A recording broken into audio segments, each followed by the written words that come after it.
Today's topic is expectation and covariance, or I'm never quite sure how to call this lecture. We could also call it expectation, variance and covariance, but then because variance is a special case of covariance, it's maybe a little bit overspecified. In any case, we are dealing with basic probability theoretic measures today that are very fundamental and very important, which also have their respective empirical counterparts, such as means and sample variances and standard deviations, and it's important not to confuse them. And I think with respect to last lecture, the content is a little bit lighter today. Next week it will be, at least from my perspective, a little bit heavier again. So it's kind of going over some very basic aspects of probability theory that I assume most of you are familiar with, and kind of revising them, refreshing them, and hopefully also getting a little bit into a deeper understanding of these things. So the reading material is, like always, Wassermann, de Groot and Scherwisch, Casella and Berger. These are things that we discussed today that you find in any proper probability theory and statistics books, so there's nothing special about that, and it's also something that you find fairly early on in most books. So that's the plan for today.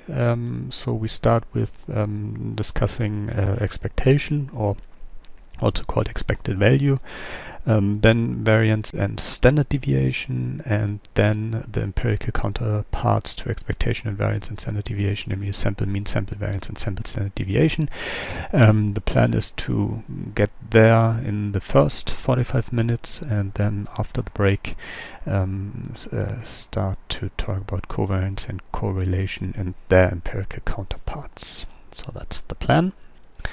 And then I suggest we just start. So the first thing to note is the definition of the expectation. So we assume, like always, that we have a probability space and we have a single random variable. And then we define the expectation or expectation, first type of the day, the expectation or expected value, that's what's supposed to say, of the random value of the random variable in two ways, depending on whether we are dealing with a discrete random variable or continuous random variable.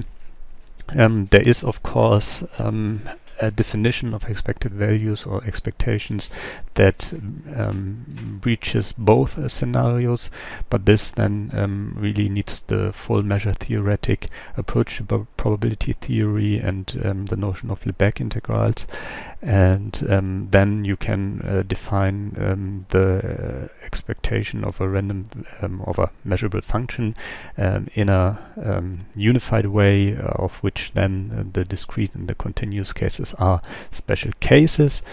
We don't delve that deep into the measure theoretic foundations of probability theory, so we contend with having two different definitions of the expectation of a random variable depending on whether it's discrete or continuous.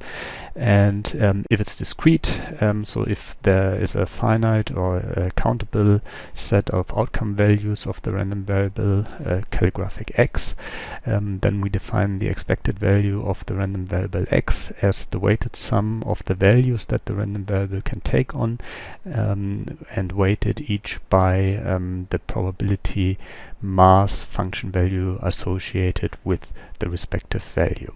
So we will look at examples so that this will get hopefully a little bit clearer. If we are dealing with a continuous random variable, if the outcome space of the random variable are the real numbers, then we replace the sum symbol by the integration symbol, if you want, and we integrate the product of the values that the random variable can take on with their associated density, and we integrate that over the entire outcome space. Then you find that the expectation of a random variable is only properly defined if it is actually finite, and then it's said to exist. Of course, the scenarios and the most of the parametric continuous random variables that we are interested in have finite expectations, so they have their expectations exist. I think actually with regarding to, we will not discuss this much, but with respect to these existence properties, if I might be mistaken here, but I think for chi-square or t random variables with low degrees of freedom, so like 1 degree of freedom or something like that, variances also don't exist. So these things actually happen also in the, so that things don't exist, can happen in the case where one often does statistics, but then at the margins of where one actually does statistics, so with very low degrees of freedom. So of course nobody's really doing, so very small sample sizes, nobody's really doing statistics. So let's mark this as a typo.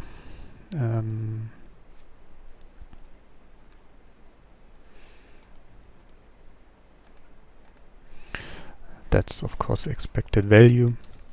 So I went to expectation rather than expected value because it's a little bit more concise, but I really don't have a real favorite here, and not a really I mean, the strange thing, if you call this expected value, is that you don't call the variance a variance value. So it's more concise to say expectation and variance, but I really don't have a preference there. What's the expectation supposed to tell us? Well, it's a number summary of a distribution. So instead of considering the probability distribution of a random variable and how it can vary, and that it takes on different probabilities to fall in certain intervals or to take on certain discrete values, instead of considering all of this, you consider one number and let this characterize your random variable. And then of course the intuition, and something that relates also to the question of estimating expected values by means of sample means, is of course that if you sample a random variable many times, IID, and you compute the average, so the average over all your samples, then you will approximate the expected values. So kind of the expected values being intuitively something like the long run average of the realizations of a random variable. Of course, we will look more closely into that once we talk about, once we really enter statistics after the Christmas break, and then we will look at the relation of estimating expected values by sample means more concretely. But for now, we deal with this intuition, or we are content with this intuition that if we have the sample mean for many samples, that's roughly the expected value of the random variable. But the important thing is not to confuse these two things. So that's really important. So maybe that's the most important thing of today's lecture. Please don't confuse expectations and variances with sample means and sample variances. Completely different things. Because, and this is what we already see in this example, expectations are analytical properties of random variables. Random variables are models, so expectations exist, if they exist in the mathematical sense, irrespective of any data. They are part of the model, and we can discuss the model, and then we can characterize the model by means of its expectation and its variance, but they are there and given as soon as we specify a model.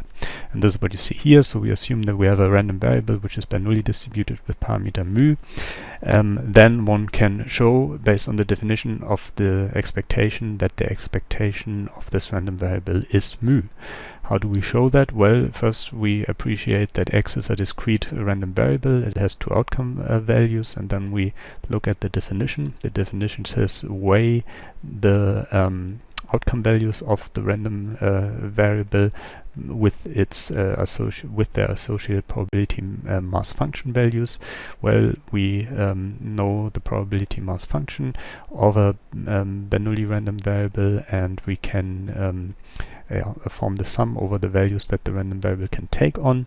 If it only takes on two values, namely 0 and 1. If it takes on 0, then we multiply 0 with the probability mass function for 0, which is mu to the power of 0, 1 minus mu 1.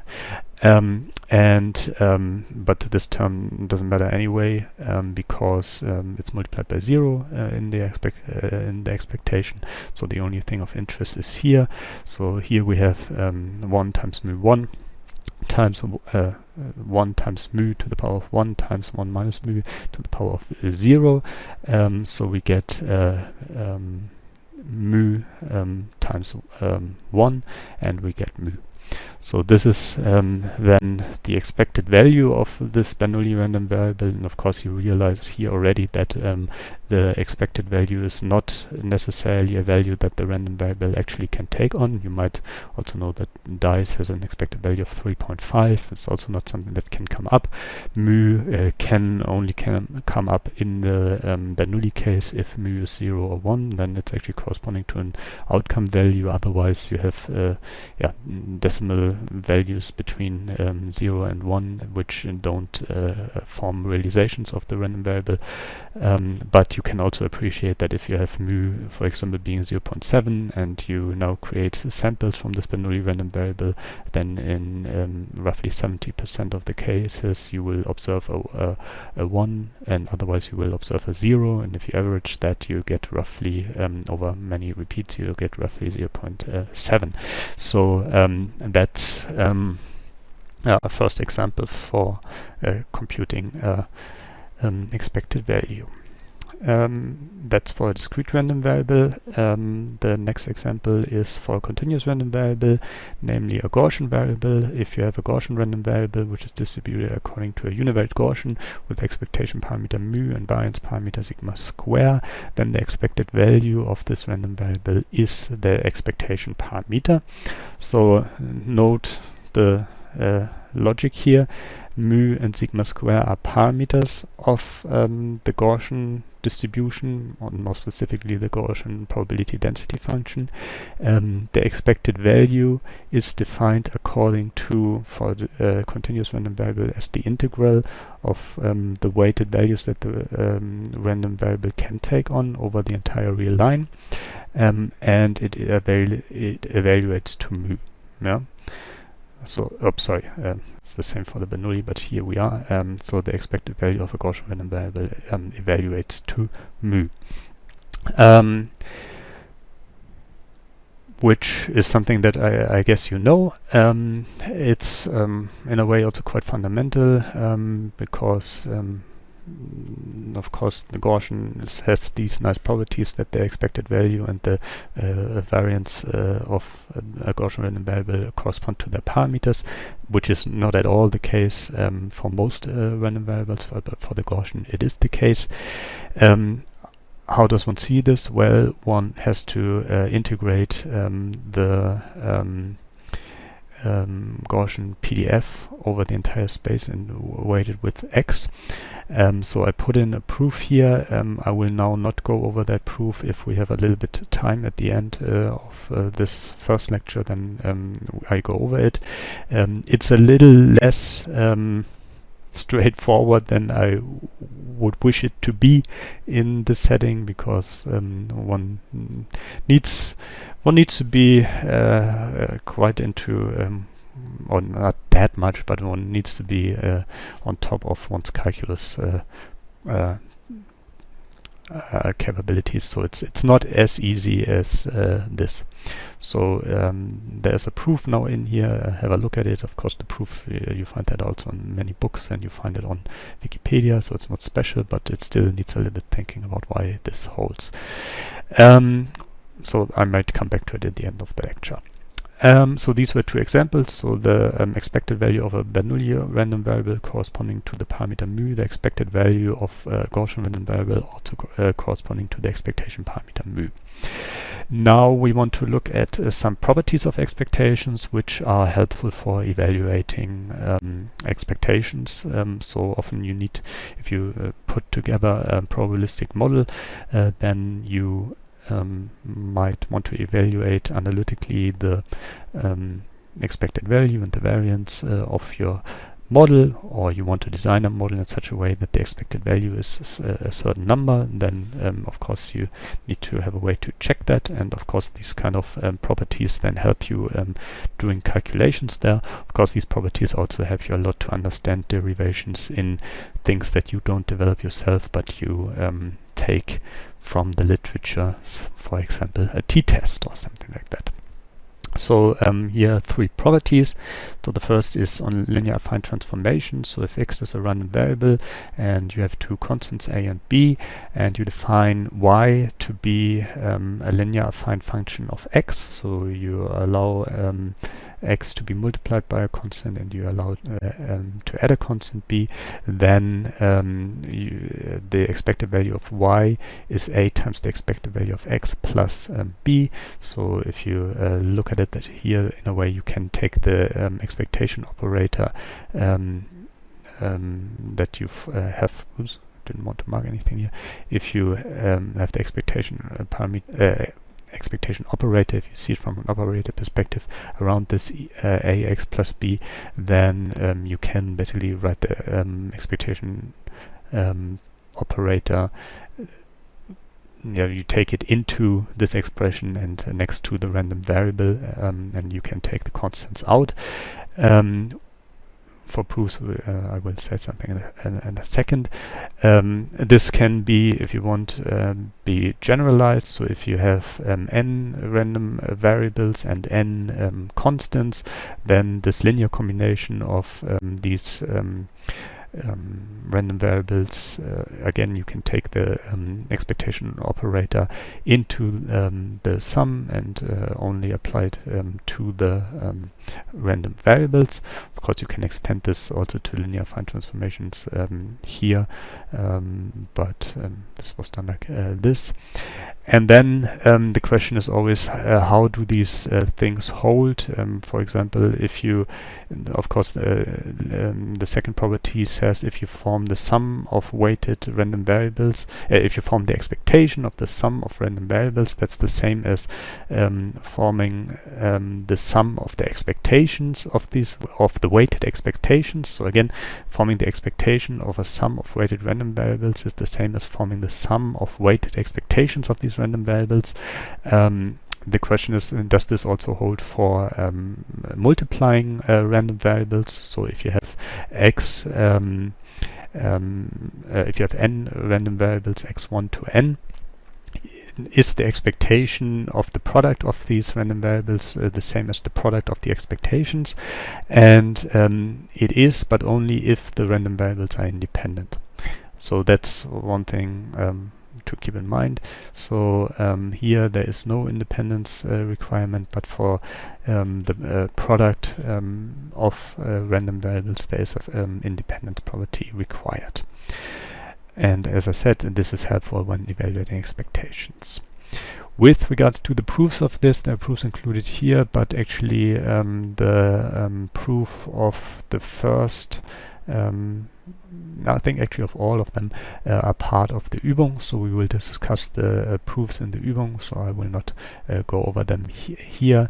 They follow essentially directly from the linearity of integrals, so there's it's not really demanding. So if you appreciate that the expected value is either a sum, or weighted sum, or an integral, and you are happy with the linearity properties of sums and integrals, then the linearity properties of expectations follow directly. Of course, for the product property, one has to look a little bit closer and needs also some exchangeability conditions, which are usually fulfilled if of interest.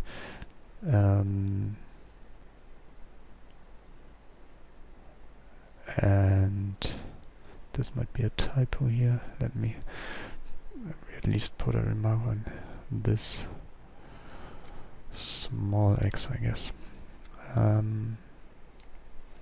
Okay, but we will see them in the Übung. Good. So far to expectations. Are there questions regarding what I've discussed on expectations? No.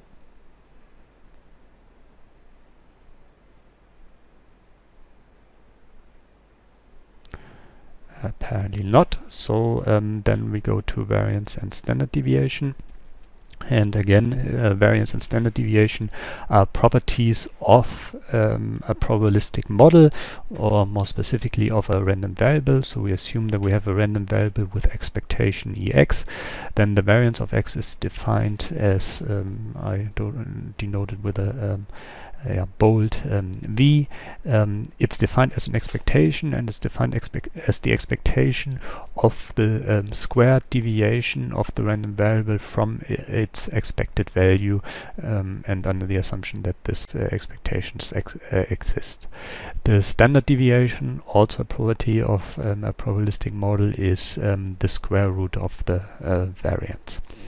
And the motivation for having the standard deviation and the variance is, of course, that here you square the scale, if you want, of the random variable, although you look at the deviations, of course, but these deviations you don't keep in the normal space of the outcomes of this random variable, but you square everything. And if you want a measure of deviation that is more in line with the actual scale of the random variable, then you can undo the squaring operation by taking the square root.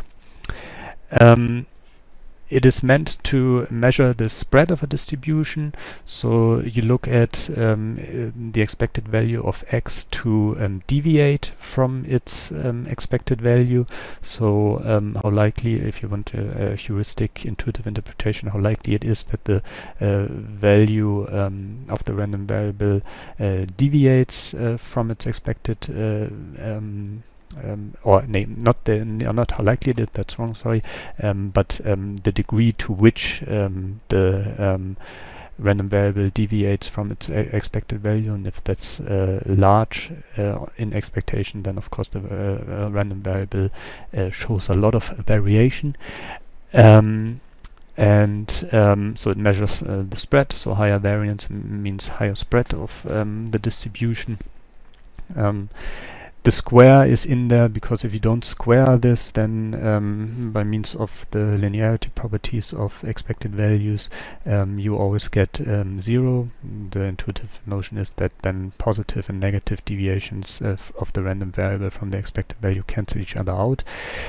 It is by no means the variance is the only measure of distribution spread. So one, instead of using the square, one can of course also take the absolute value as so the expected absolute value deviation of the random variable from its expected value, and maybe a even more natural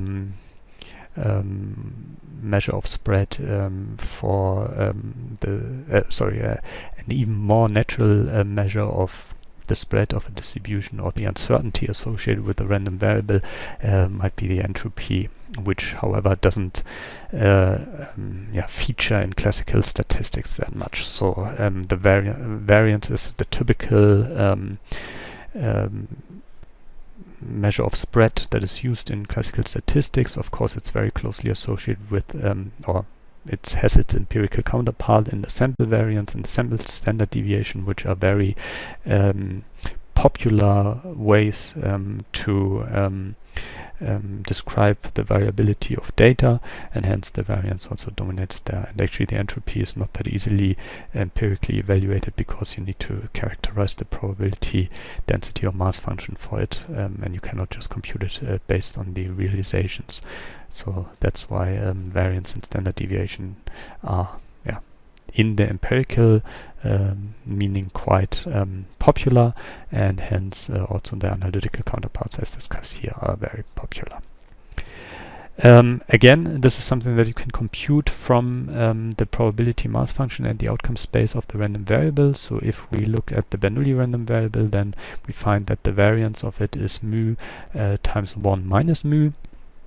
And this, of course, again can be shown by just appreciating that again our expected value that we look at for the variance conforms to a sum, and it conforms to the sum over the values that the random variable can take on minus its expected value, which we already seen as mu squared. So if we do this, and then take the sum, we put in 0 here, then we have this term corresponding to 0. We have a term that corresponds to the 1 outcome measure.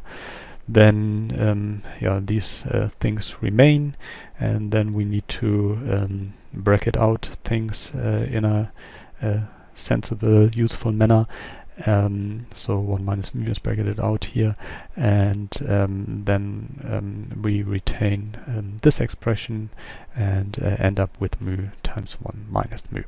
And you see here already that as opposed to the Gaussian, it's not necessarily the case that that a specific parameter of a random variable PDF corresponds to the variance. That's for the Gaussian it's the case, but for most random variables it's not the case. On the other hand, you also see that often in these parametric models with probability density functions, the variances can be given as can be evaluated as functions of the parameters. So that's also something to be aware of. So if you study a new distribution that you haven't heard of before, you can count on the fact that somebody has evaluated the expectation or the variance of these distribution that you never heard of. For example, a truncated Gaussian. I don't know, maybe you know what truncated Gaussians are. I mean, they are what they sound like. They are truncated Gaussian distributions, but if you then figure out you encounter a truncated Gaussian, you don't need to sit down and do and integrate things yourself and figure out the expected value. You will find the solution online, of course, or in books if you are more the offline person, but you can of course verify that, but you will not rediscover likely some expected value unless you invent your own distribution. Then you will find your own expectation. Before we look at the Gaussian example, here an important property of variance, or maybe even an alternative definition, or maybe even better stated, an alternative way to write the variance, because we don't want two definitions. So this is the definition, but one can rewrite this definition as follows. The variance of a random variable x corresponds to the expected value of the square of the random variable minus the squared expectation of the random variable. And this is of course helpful for computing variances if you know the expected value of the square of the random variable and the expected value. Often it's also helpful if you need for some reason the expected value of the square of the random variable, but you know the variance and the expected value. Then you can of course put the expected value on the other side, and then you find that the expected value of the square of the random variable is the variance of the random variable plus the expected value of the random variable square.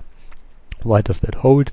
Well, that's just following essentially from the binomial formula and the properties of the expected values. So that's the definition. If you resolve the square here and multiply everything out, you get obviously this. And then if you pull in the expectation operator, because you can do that due to the linearity, you get the expected value of the square. You get minus 2 the square of the expected value plus once the square of the expected value. So you have minus 2 in the ex square plus 1 ex square, so there remains only one negative ex square, and then you already have the variance translation theorem. So that's a way to compute variances. Again, if evaluating ex square is easy. On the other hand, if you for some reason need to compute the expected value of the square of a random variable, then you can always try to look for the variance and the expectation, and then you can compute this. The example for an example for a variance is of course the Gaussian. So if you have a Gaussian with expectation parameter mu and variance parameter sigma square, then it can be shown that the variance of this random variable is exactly the covariance, the variance parameter, covariance after the break. And actually the proof uses the variance translation theorem. That's why I showed the example only after the variance translation theorem. And it's again a bit involved. So we have a proof here. So you can have a look at it. Actually, I already figured that I will not have time to look at it.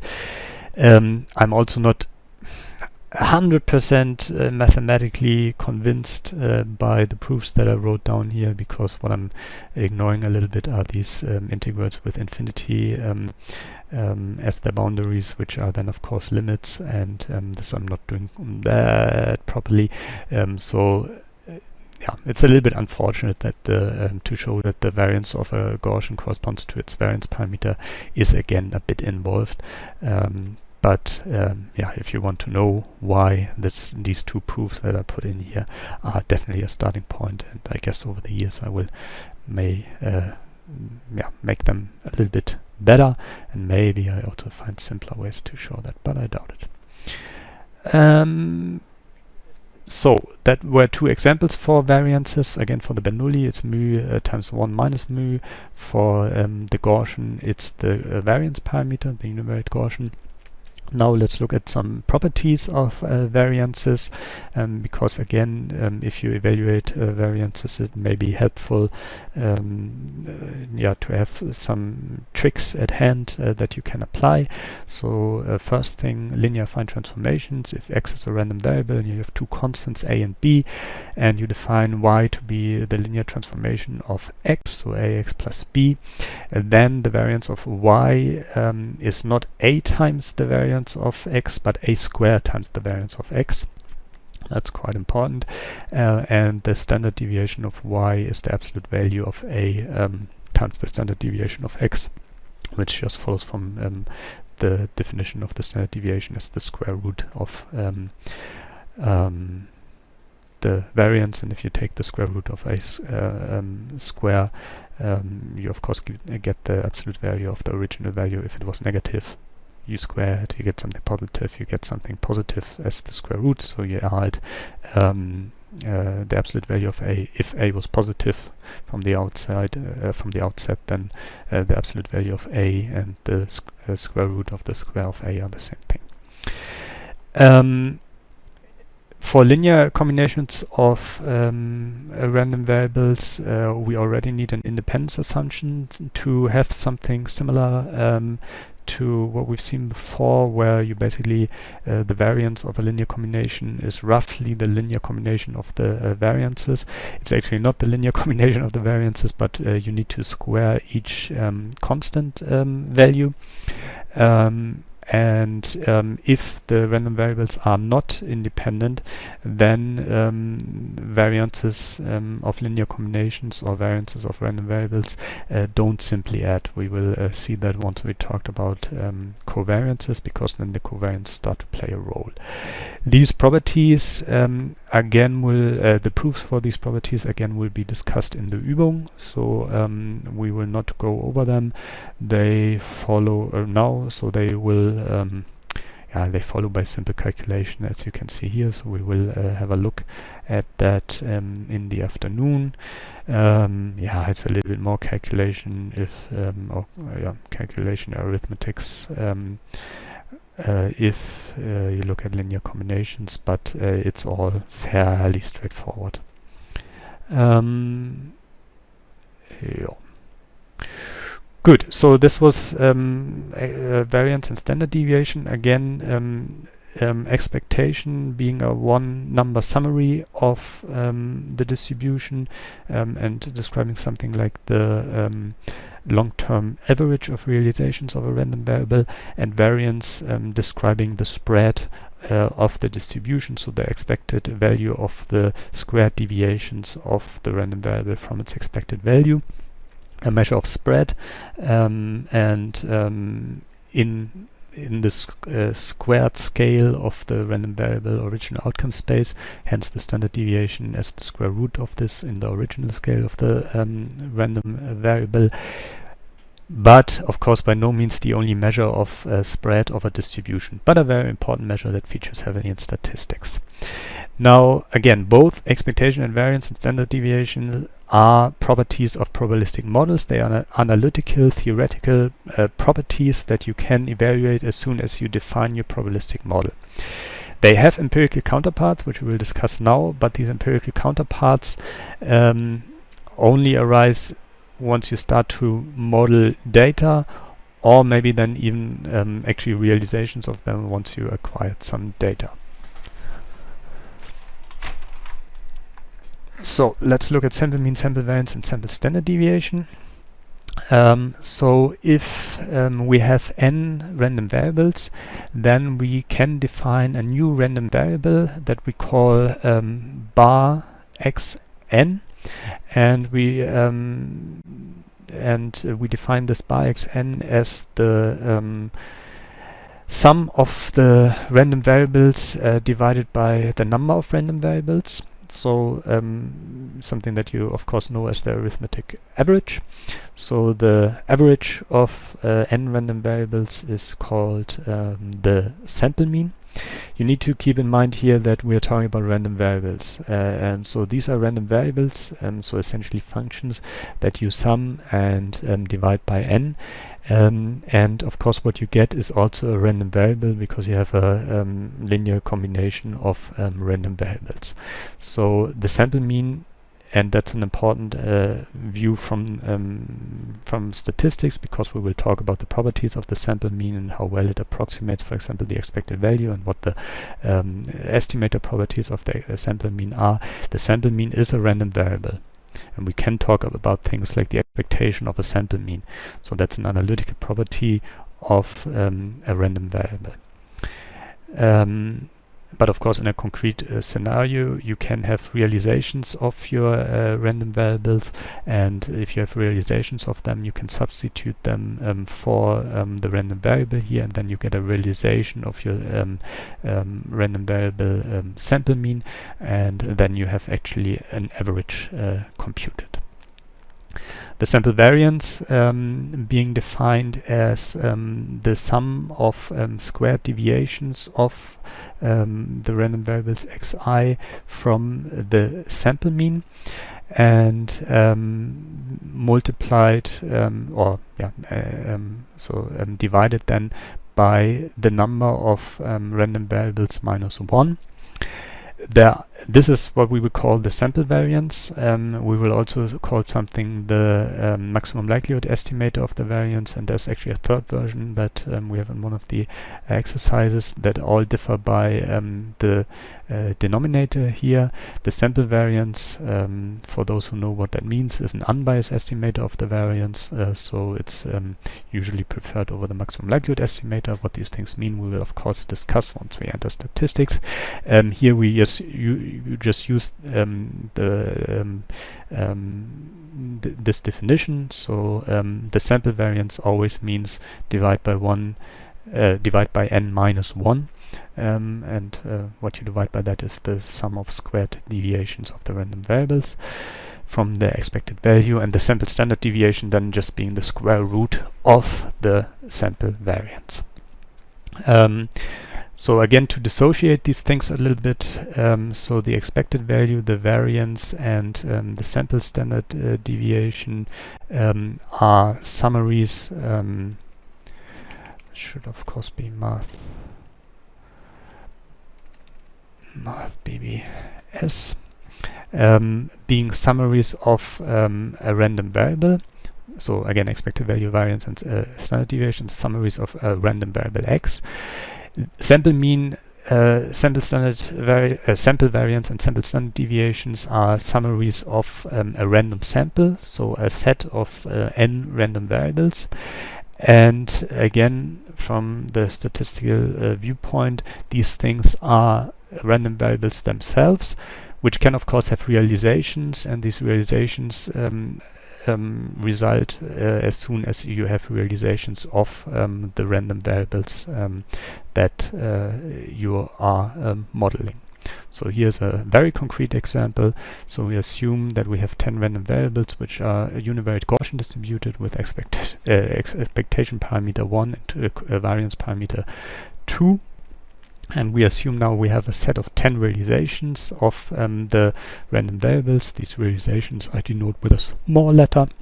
So x1 is a realization of the random variable x1, and the value that it takes is 0.54, and so on for all 10 random variables. And then we can compute a sample mean realization by substituting the realizations for the random variables in the sample mean formula.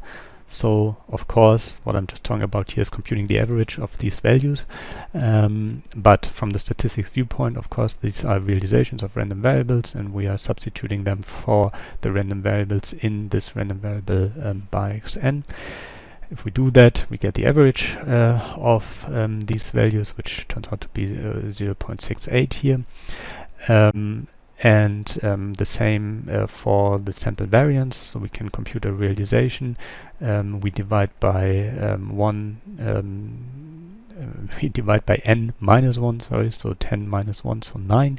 And what we divide are actually the sum of the squared deviations of the realizations here from the realization of the sample mean, and we get a value that is 2.82, which, if you look at these data, feels quite large. Maybe one, I don't know. So we can also, of course, compute the sample standard deviation realization by taking the square root of the variance. Of course, if you, I don't know how your undergrad statistics courses worked, but a lot of undergrad statistics courses start with something that they call descriptive statistics, and then they do inferential statistics. And in descriptive statistics, you learn about summary measures of samples. That's, I think, what they want to do there. So I'm mostly familiar with psychology undergrad statistics, and there they first pretend that there are no probabilistic models at all, and they just compute sample mean, sample variance, and sample standard deviations, and then everybody's surprised in the second term that there are suddenly probabilistic models, which is of course a horrible way to teach things. One should do that the other way around, because then there is no that surprise that suddenly probability theory seems to be important. If people know that from the outside, then everything is fine. But of course, these sample means, sample variances, and sample standard deviations are exactly the means, variance, and standard deviations that you know from descriptive statistics if you learn about them. It's of course the same, but what I'm showing you here is that they are realizations. So first of all, the sample means, sample variances, and sample standard deviations are something different than the expected values, variances, and standard deviations. And sample means, sample variances, and sample standard deviations are themselves random variables of which you can have realizations, and this is what you then compute based on some data. Okay, that's a good point for a break. So again, feel free to have a look at the proofs for the expected value of a Gaussian and the variance of a Gaussian. If you have better ideas than how I wrote it down there, let me know. Also, if you want to make it mathematically more precise, otherwise I will do that in coming years anyway. So we've discussed the theoretical properties, expectation, variance, and standard deviations, and the empirical counterparts, sample mean, sample variance, and sample standard deviations. And this was all based on, of course, single random variables or random variables single random variables, let's say, and in a random sample we only looked at univariate random variables and n of them. And after the break we will look at the bivariate case where we always consider 2 random variables and then discuss things like the covariance and correlation. Are there questions right now?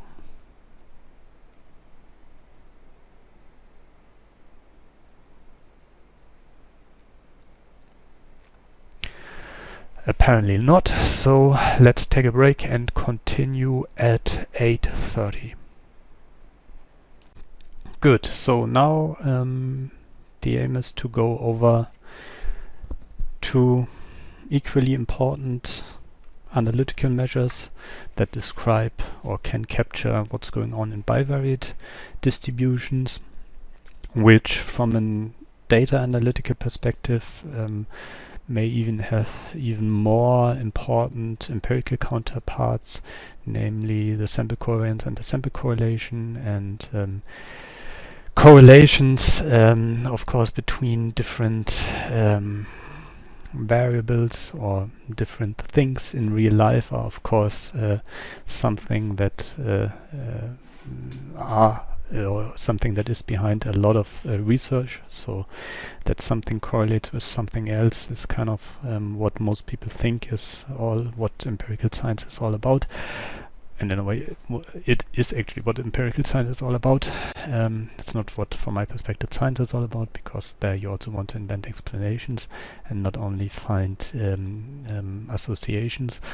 But in any case, correlations are important, and there are analytical counterparts hence as well. So let's look into that. I expanded on what I had on this from last year, so I think most of the novel stuff in this lecture is in this covariance correlation section. With regards to this lecture, it's still not quite where I wanted to be for a really empirically interested data science course. It has to do a little bit that although I know that correlation is very important in the field where I'm coming from, brain imaging, a lot of things are not based on correlations, or at least where my work is situated, but on developing full mechanistic models. But of course there's this whole field of correlating things with one another, so it's also important to know about the details there, but I'm not quite that far yet, unfortunately. In any case, let's go. We are talking about 2 random variables in this part of today's lecture, and we assume that we have 2 of them and they have finite expectations. And then the covariance of x and y, these 2 random variables, is defined as the expected value of the deviation of the first random variable x from its expected value multiplied with the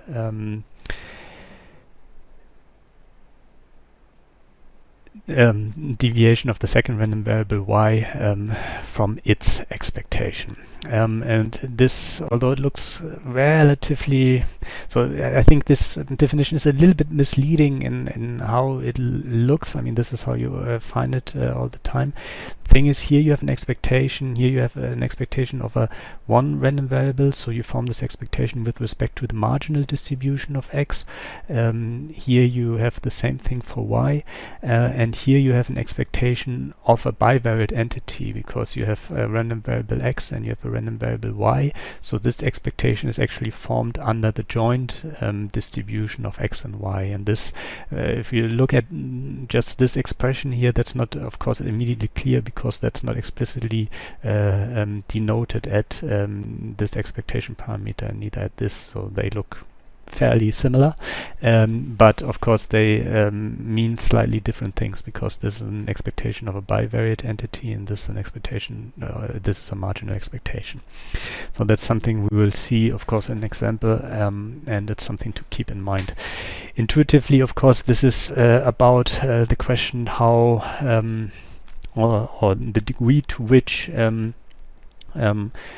x and y covary, in the sense that they often have values above their expected value associated with values above the expected value in the other random variable, or below. So if they are both always together above their expected value, they have a positive covariance. If they are always based always together below their expected value, they have a positive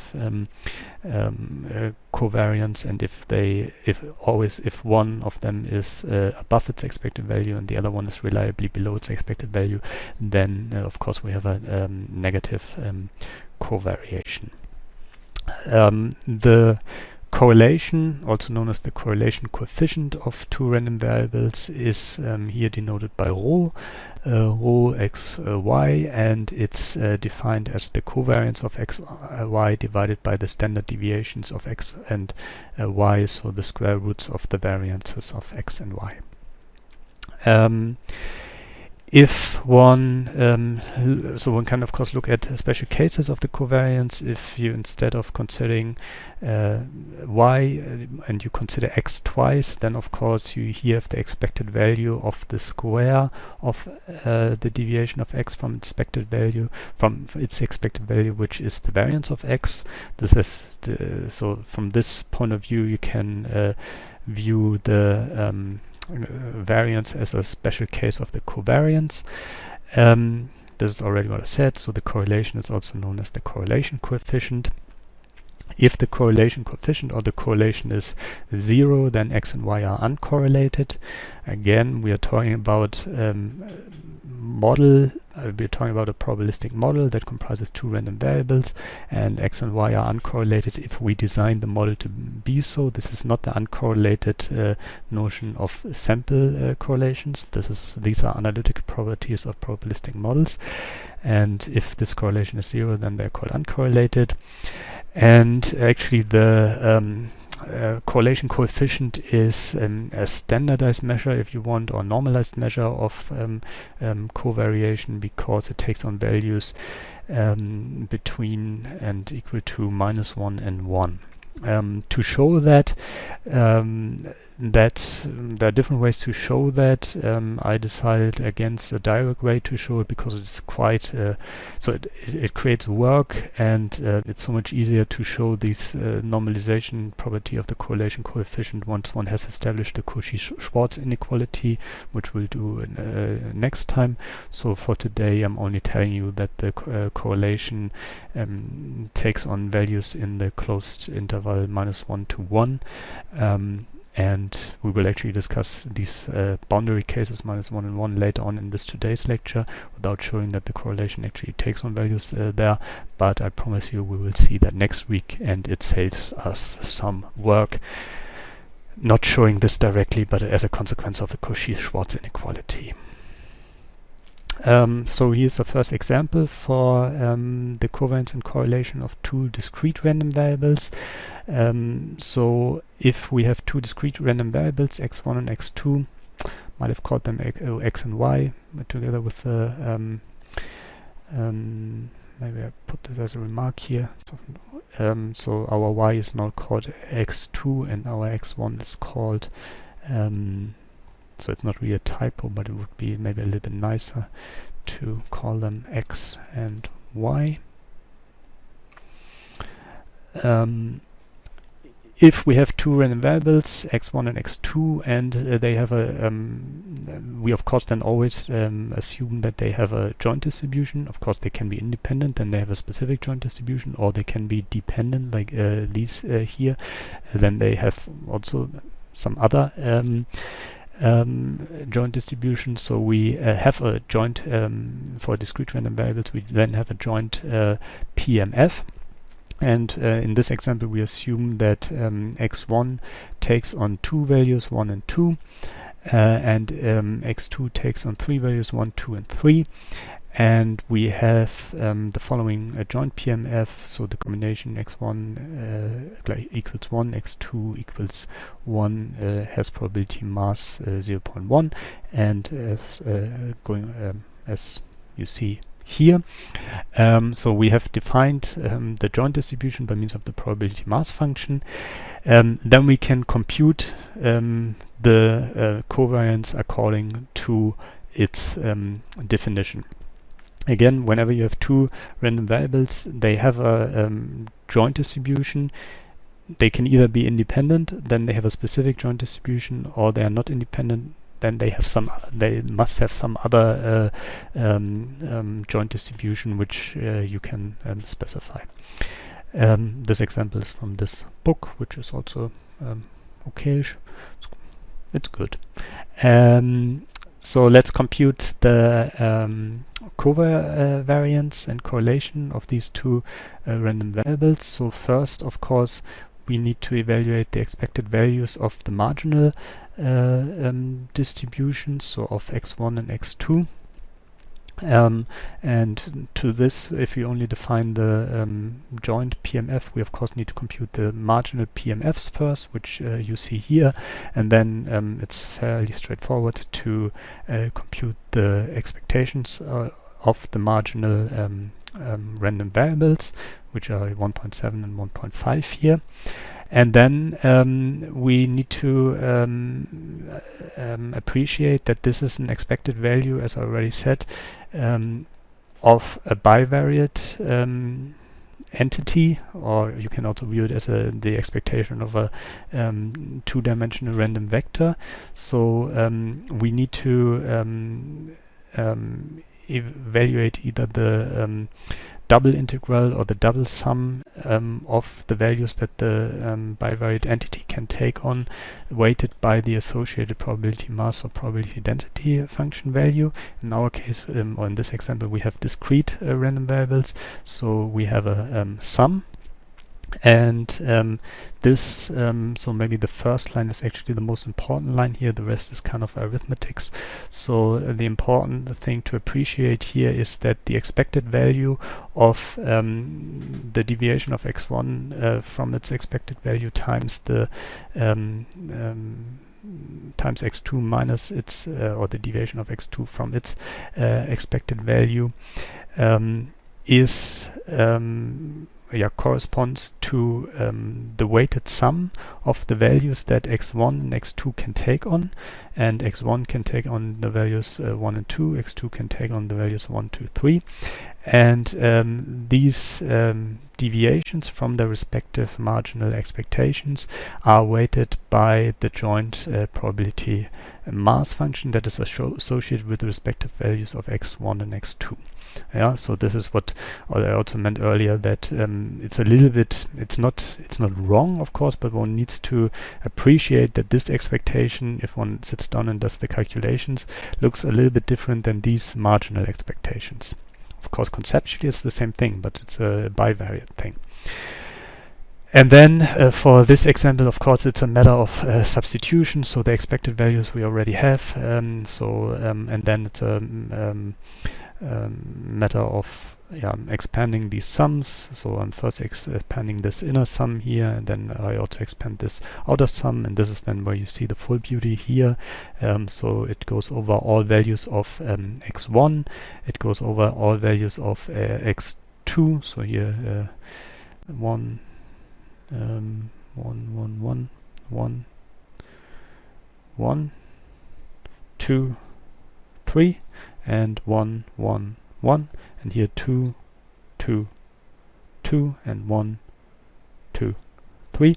And then if you substitute all these things, you end up with a covariance of minus 0.2 for this discrete joint distribution.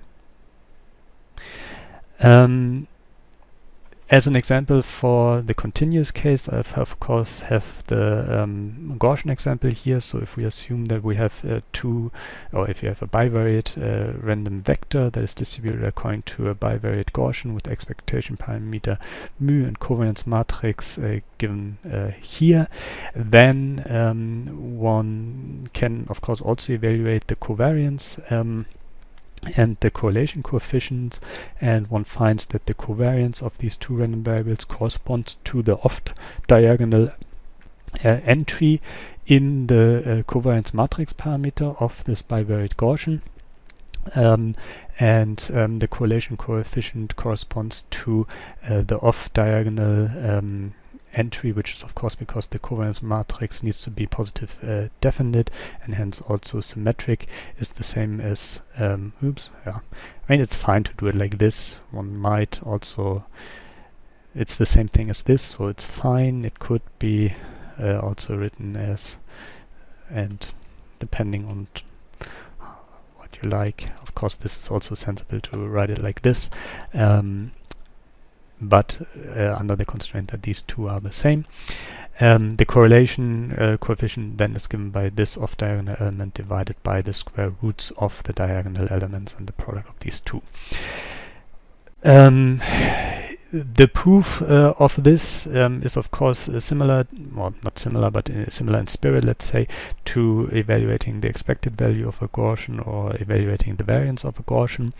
I did not manage to work my way through that and make it compatible with the notation here and maybe fill in some gaps from the literature. So here you have a reference if you are interested in that proof. In later years this will also then be in here, but also in later years I'm likely not going to discuss it, but it will be more an exercise as we did this morning. So again, correlation and covariance are analytical properties of bivariate distributions, or the distributions of two random variables, and to evaluate them you either need to form a weighted sum where the weighting is with respect to the bivariate PMF, or you need to form a double integral where the integration is with respect to the values of each of the random variables. And this I'm not showing explicitly here. Have a look at this if you are into that. There are a number of properties of covariances, or a number of features of covariances that are worth discussing. The first thing is that there is a something similar maybe to the variance translation theorem, which is called the covariance translation theorem, namely a way to compute a different way to compute the covariance of two random variables. So if you have two random variables x and y, then this corresponds to the expectation of the product of the random variables, and which of course is then a univariate thing, because if you multiply two things you get a so if you have it's a bivariate real value function, so you get a scalar measure here, the expected value of the product of x and y, and minus the again also scalar thing, of course, the expected value of x times the expected value of y. Why does that hold? Let's have a look.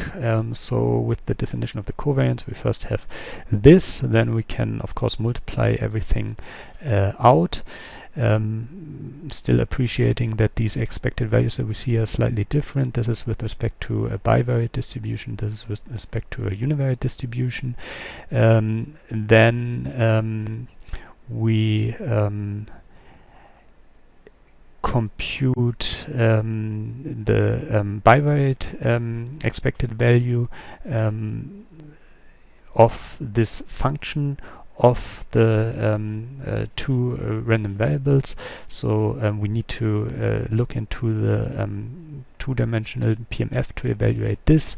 We also need to look into the two-dimensional PMF to do this, but this of course corresponds to the marginal expectation, and the same here. And then we have twice minus ex ey and only one positive ex ey, so we retain one ex ey. And if y is x, then of course we recover the variance translation theorem. Again, this is useful when computing these entities here. Is easy to evaluate the covariance, or if you want to evaluate this, you need to appreciate There seems to be a typo. That's what Darshil says. Not quite sure where he means, but I will look into the chat later. Thanks. So where was I? Yeah, if you if you easily know these terms, then you can write the covariance. If you not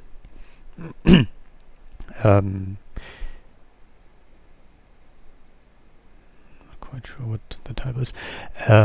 If you want to compute the expected value of the product of two random variables, you already see here that it's not enough necessarily to compute the product of the expected values, because if you put this on the other side, you still have, the covariance still plays a role. So this thing that that the independence of multiples of random variables or products of not multiples of products of random variables only holds under independence, you already see kind of a glimpse of that here. This is actually what the next slide is about. So, namely the relationship of covariance, correlation, and independence.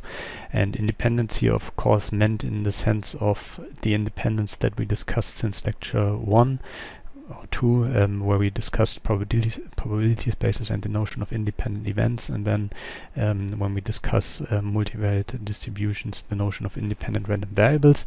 So this sense of, I think it's sometimes people call it, and I have a tendency also to call it stochastic independence or probabilistic independence. I think nobody says that, but this independence we are referring here, and the notion of covariance. So what's the relationship? So if you have two random variables and we assume that x and y are independent, then the covariance of x and y is 0, and of course if the covariance is 0, then the numerator of the correlation is also 0 and the correlation is 0. So in this direction there's a unique relationship, if you want. So if x and y are independent, then the covariance is 0. However, the other way around doesn't necessarily hold. So if you find that the covariation of the covariance of x and y is 0, and hence x and y are uncorrelated, because that's again how the correlation is formed, then there is no reason to believe that x and y are independent. Yeah, so we will see that later. Covariance you can interpret with some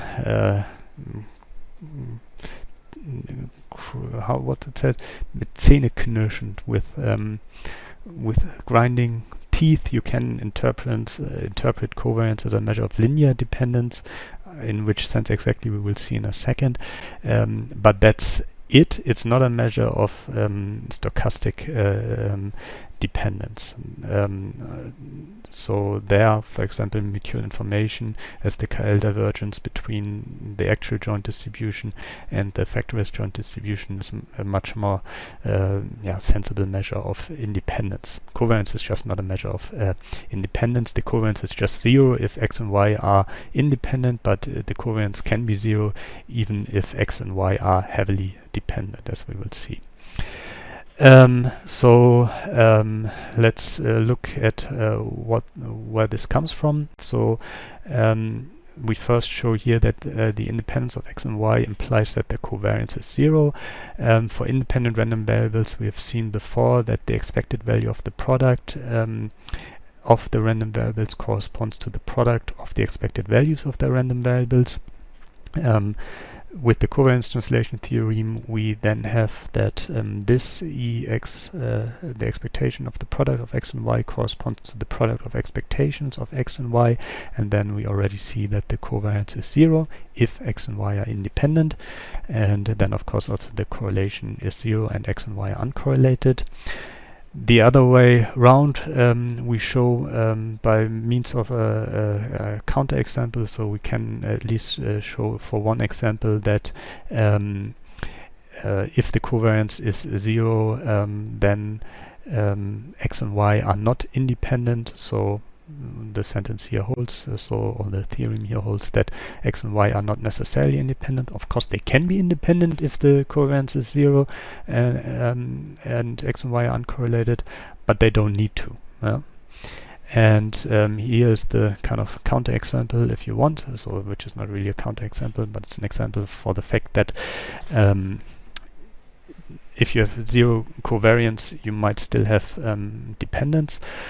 So we consider the case, which is also kind of a classical example that you find everywhere, of two discrete random variables, x and y, where x has the outcome space -1, 0, and 1, and y has the outcome space 0 and 1. And we assume that the marginal PMF of x is given by 1/3 uniform over its outcome space, so -1, 0, and 1, each associated with probability mass 1/3. And we define y, and that's the crucial thing here, we define y to be the square of x. Now, if we compute the covariance of x and y based on these definitions, we can first compute the expected value of x, which is 0, so -1 times 1/3 plus 1/3 times 0 plus 1/3, -1/3 plus 0 plus 1/3, so we get 0. So what we're using here is the covariance translation theorem. The expected value of the product of x and y corresponds, because of this definition, to the expected value of x to the power of 3. So because y corresponds to x squared, so we have the expected value of x to the power of 3. Now, of course, you know that if we take things to the power of 3,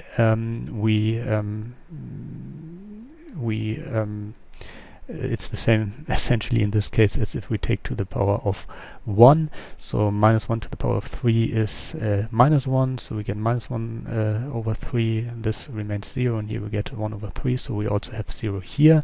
And then with the covariance translation theorem, if we do exy minus ex times ey, we actually don't need to talk about the expected value of y at all, because the expected value of x is already 0, so we get 0 minus 0, so 0. So this shows at this point that the covariance of x and y is 0. And then there are two ways you can further go about this. In some books you then find, but clearly x and y are not independent because y is a function of x, which is intuitively sensible, but of course our definition of independence is not something is a function of something, but our definition of independence is that of random variable independence is that the joint distribution factorizes. So I feel to make this consistent with the definition of independence, one should look at the joint distribution, which is what I do in the following slides. If you feel like this is overkill, das bleibt Ihnen unbenommen. But for me, it's not enough to just say, okay, they cannot be independent because one is a function of the other.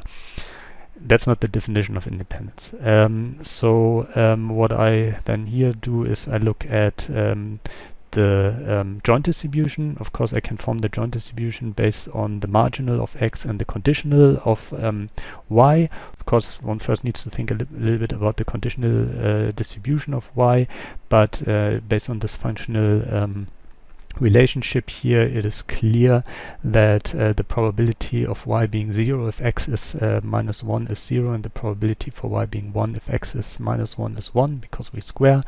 If x is 0, if we square that, then the probability for y being 0 is 1, and it's 0 for y being 1. And again, if x is 1 and we square it, then the probability for y being 1 is 1. So we have of the conditional distribution of y given x here, and based on the marginal of x and the conditional of y given x, we can of course form the joint distribution by multiplying accordingly, and then we get this joint distribution. So for example, the joint probability mass for x being -1 and y being 0 is 0, which of course makes a lot of sense if y is the square of x, because whenever x is -1 and you square it, then y can never be 0. And with depending on the marginal, we then get here the joint probability of 1/3. And then we have the joint distribution, and then we can of course check whether this joint distribution factorizes once we evaluated the marginal distributions. And here I check it for x -1 and y being 0. This, according to this joint distribution, is 0. However, if we would just multiply the marginals, which is the definition of for a factorized probability mass function corresponding to independent random variables, then we would have 1/9, and clearly this is not the case, so x and y are not independent. Of course, you can, if you feel this is enough to believe that they are not independent, feel free to feel that. I like this way a little bit more because it's completely in line with our definition of independence. But again, bottom line here, and more important than how we show it, maybe not more important how we show it, but fundamental is that if you have independent random variables, then the covariance is 0 and they are not correlated. But if they have two random variables have covariance 0 and are uncorrelated, that does not imply that the random variables are independent. And this is actually also important because you in empirical science, people focus a lot on correlations, and if you find 0 correlation, that does not mean that you don't have dependence. And it's usually, from my empirical experience, it's not the case that you then have a square relationship or something like that, so that you have a nonlinear relationship, but that often you then have kind of overlays in terms of conditional correlations, where correlations cancel each other out, and then they get masked by just looking at the covariance. But that's a different topic that I'm just mentioning here, but I don't want to go deeper into because I have not prepared anything on that. Based on the covariance, we can say a little bit more about variances, namely talking about the variances of sums of random variables if x and y are not necessarily independent, then the covariance plays a role.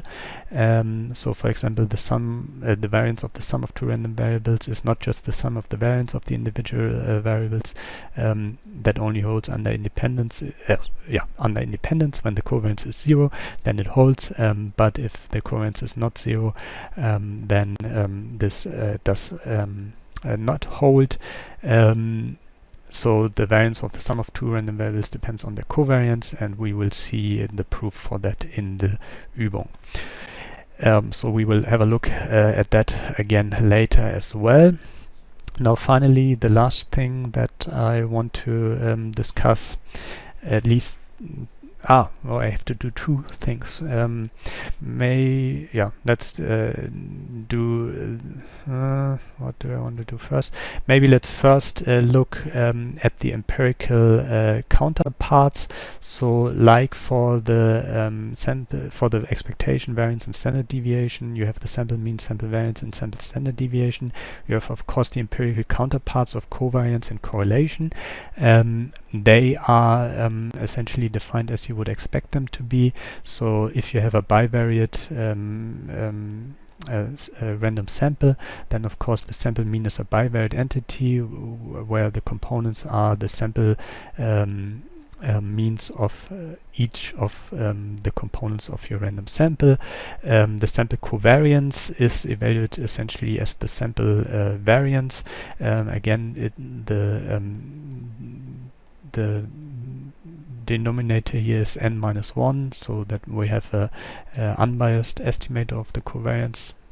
I'm saying this here without being actually completely sure about this. And the sample correlation coefficient then corresponding to the sample covariance divided by the product of the sample standard deviations. Again, be aware that sample mean, sample covariance, and sample correlation are random variables because they are functions of other random variables. However, of course, in a data analysis context, we have realizations of our pairs here, and here's an example where we have 10 paired realizations, and then we can of course compute the sample mean, the sample standard deviation, and the sample covariance, and hence the sample correlation. We will actually look at computing this in the programming exercise. I think I want to keep it at this point. We will get back to it once we're in the programming exercise, because in the last 10 minutes I think I want to then discuss this issue of covariance or correlation and linear dependencies. So we are going back from the empirical counterparts, so from sample covariance and sample correlation, to the analytical entities, namely covariance and correlation as analytical properties. Of course, this linear affine transformation thing has its counterparts also at the empirical level. This is not included in the lecture. Here we only look at the linear dependence question and correlation in the analytical setting of a probabilistic model, from which of course you can infer that similar things hold at the empirical level, but it's not explicitly discussed here. So there is the following theorem: if we have two random variables with non-negative, with non-zero variances, so positive variances, then a linear affine transformation or a linear dependence of one random variable on the other, namely that y is the linear affine transformation of x, so y equals ax plus b, is equivalent, so implies in both directions that the correlation between x and y, or the correlation of x and y, is either 1 or minus 1. Yeah. So for some reason I felt the need to spell out the theorem again in these remarks. Maybe it's a little bit redundant, but so another way to say that, if y is a linear affine transformation of x where the variance of y is larger than 0, then the correlation of x and y is either minus 1 or plus 1. The other way around, if the correlation of x and y is either minus 1 or plus 1 and the variance of y is larger than 0, then y is a linear affine transformation of x.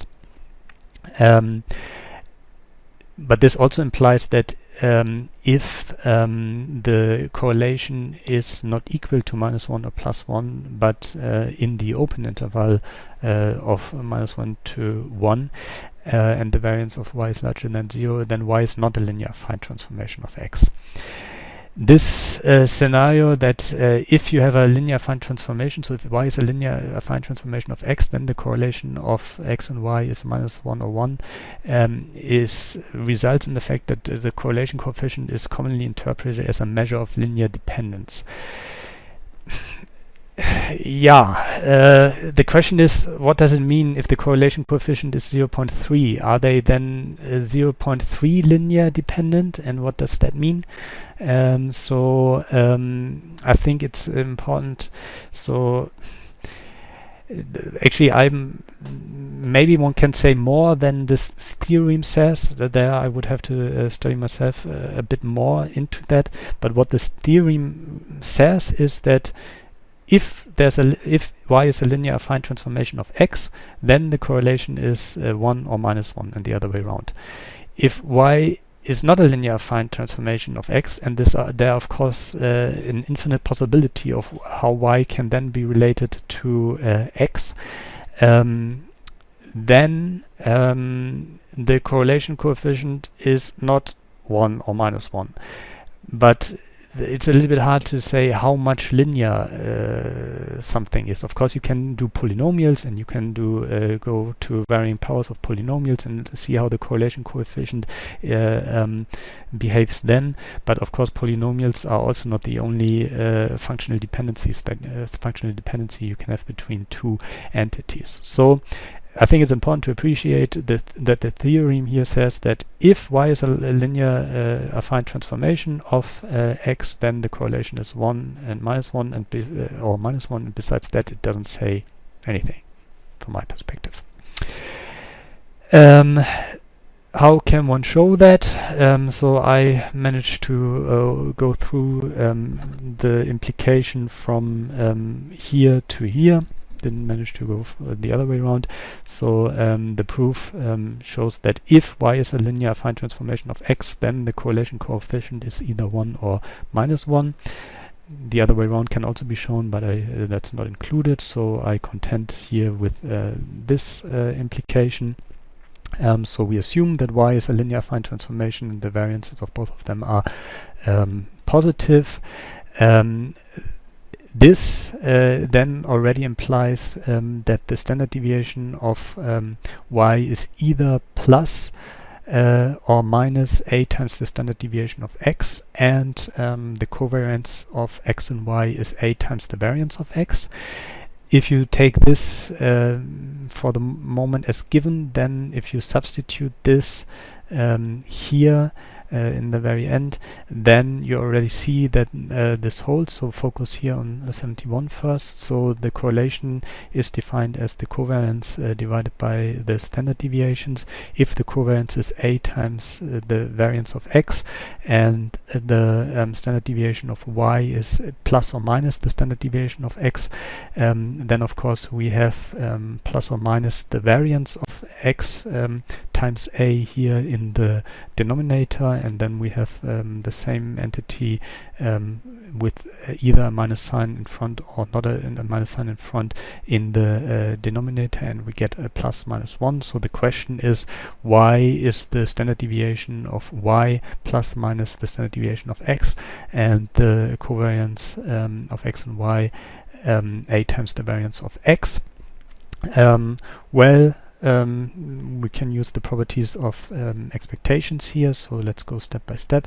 So to see that this holds, the expected value of y, if y is a linear affine transformation of x, is then a times ex plus b, and the variance of y is a square, the variance of x, from which we already then can note that a is not 0 because the variance was assumed to be positive. If a would be 0, then this would not hold. So a is not 0, and if a is larger than 0, then we can take the square root. If a is smaller than 0, then at least we know that the variance of sy is -1 times then we at least know that the standard deviation of y is larger than 0, because if a is negative and we have this relationship, then if we square the whole thing, then we are back here, so we can at least follow that. And then if we substitute this into the definition of the covariance, where we need this deviation of y from its expected value, then we can substitute the expected value of y here, and then end up with this term here being a times x minus the expected value of x. so that we obtain that for the covariance of x and y, that we look at the expected value of a times x minus its expected value square. The a we can take out, and then we have the covariance of x and y being the a times the variance of x. So we have seen this, and then we are already where we want to go to. So the only thing that worries me in this proof is a little bit this thing here.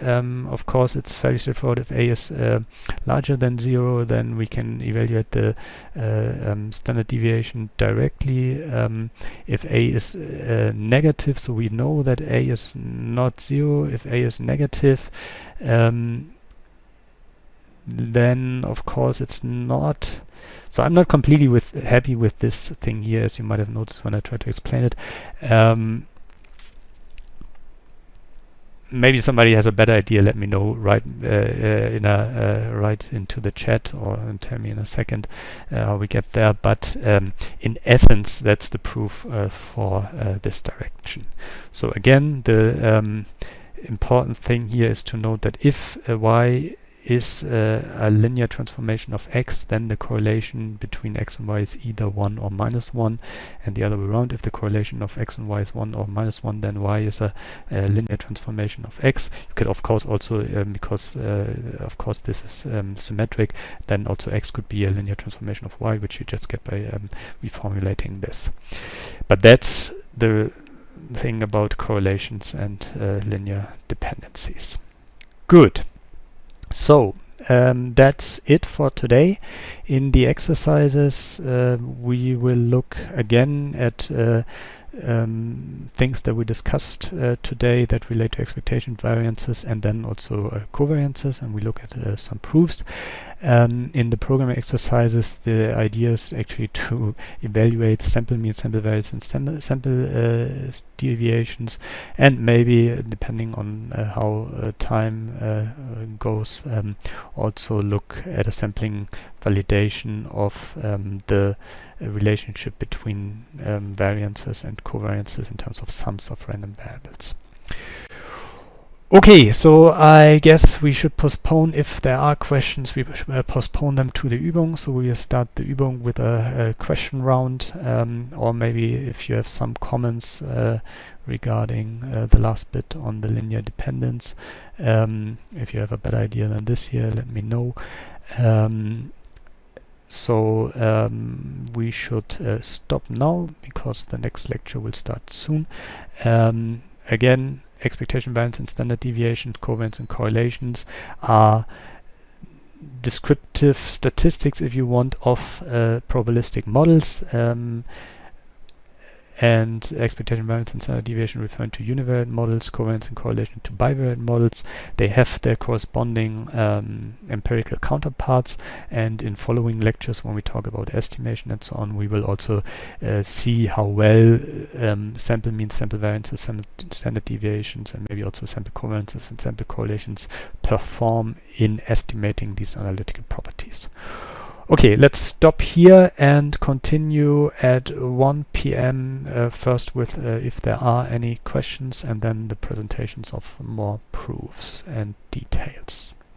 See you later. So, again, programming exercise 1. Sample 10 data points of a univariate, oh, there's a typo, of a univariate Gaussian distribution.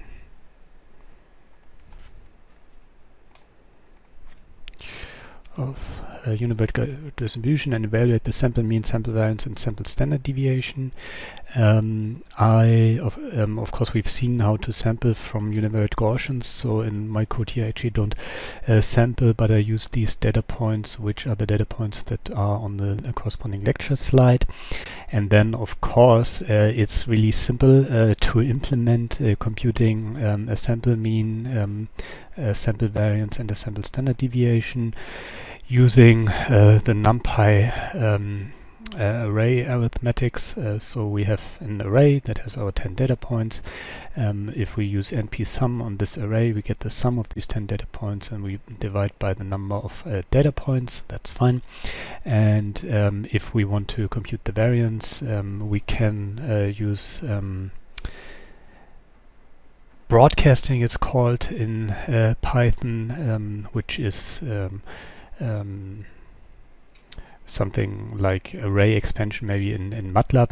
What I mean is we have an array here, there are 10 data points in there, and if we subtract from it this scalar value, or this array with one value in it, then what Python does is to subtract from each values in the array this scalar value. So this is a legal expression, and then we get an array of the differences, and then if we apply the square operation, then it's understood by Python that it's an element-wise operation, so each element is squared, and then we sum over it and divide by 1 over n minus 1. And to get the standard deviation, we then take the square root. That's all fine. So that's fairly straightforward. One thing that is where a little bit of attention is necessary is that, of course, Python has an inbuilt variance computation tool, which is npvar. And if we use it like this, we find that what we computed is this, and what Python says is this. And as you see, the two don't match. So the NumPy var, which of course is documented in the NumPy documentation, by default does not use the sample variance in the sense of the unbiased estimator of the variance as we introduced it in the lecture, but it uses the maximum likelihood estimator, so 1 over n. So if we do this, oops, sorry, there's something not quite right. If we do this, then we see that we also get what Python is telling us about the variance, the sample variance. So this is a general feature of programming environments. One needs to, if it's about computing variances and standard deviations, have a close look. Because also in MATLAB, I don't know who of you is familiar with MATLAB, but in MATLAB there's an issue that you get different normalizations and computing over different dimensions. I don't want to go into the details here, but there's also an issue with that in MATLAB. So if you compute variances and standard deviations using inbuilt functions, make sure you clarify for yourself what these things actually compute, because dividing by 1 over n or n minus 1, or not dividing by 1 over n, but multiplying with 1 over n or multiplying with 1 over n minus 1 makes a difference, in particular if you have very small sample sizes. I mean, if your n is like 10,000, then of course it doesn't matter whether you divide by 10,000 or 999, but if your n is in the typical small sample size of classical statistics, so between 10 and 30, it may make a difference. There is actually with Python comes a module that is called statistics.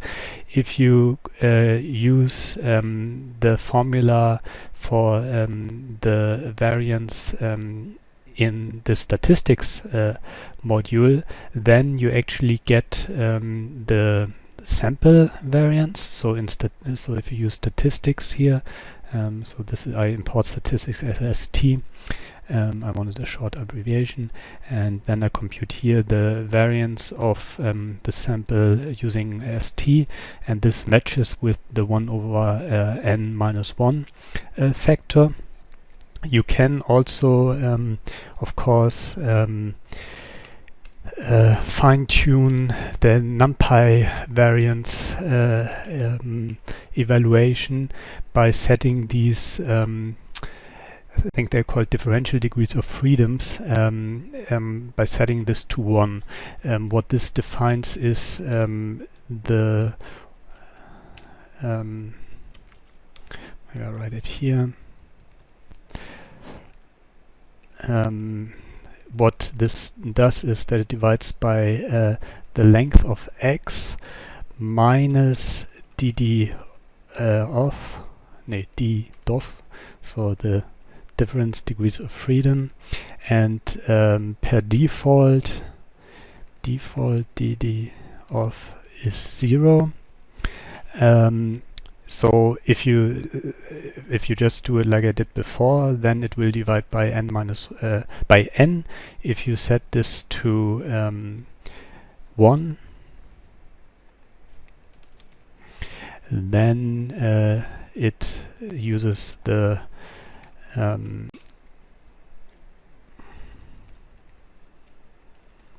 I happy? Yeah.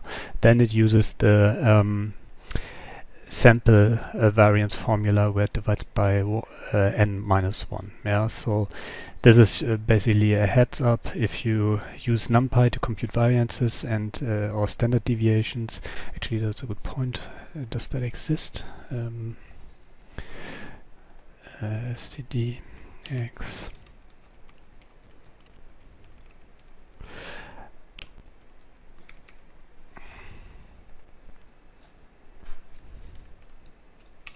yeah.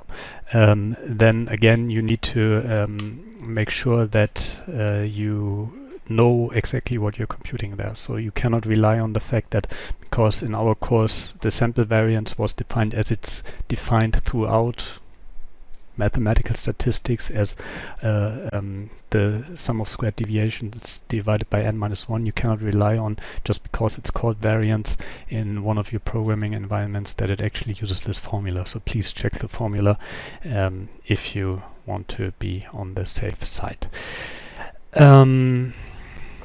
Yeah, is there something else to be said about this? Of course, this can, I guess, also be rectified by setting this like this. Then we get this, which corresponds to our S. And you see that it makes, especially with respect to the standard deviation, it can make, at least if you're looking at 10 data points only, it can make a considerable difference. And if you then use these standard deviations or things to test significance, and you're one of those people who want their data to have a significant result, then these kind of things can make a difference. Of course, as long as you don't say that you used 1 over n minus 1, but in fact used 1 over n, but you just say the variance was computed with Python, then it doesn't matter and nobody gets hurt. But yeah, check what these things are doing, and a good way to check that is, of course, computing things yourself, and not all the time. So I'm not completely not advertising that you should write your own code for everything, but check at least what the code that you're using is doing. So that was with respect to the univariate case, and then in the bivariate case, the idea is to sample data from a bivariate Gaussian. Here again, I use the data that is on the slide, and use this to evaluate the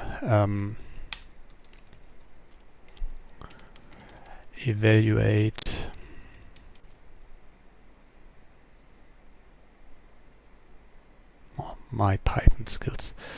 Is that correct?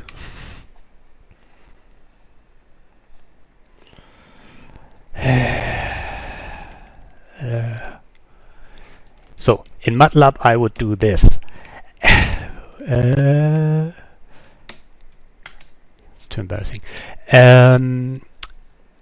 So here again, the aim is then to compute the sample covariance and sample correlation, and this is essentially done very much the same way. So first we compute the sample mean, then we compute the sample variances of each of the columns, compute the corresponding standard deviations, and then compute the sample covariance according to the specification of the sample covariance, and then compute the correlation.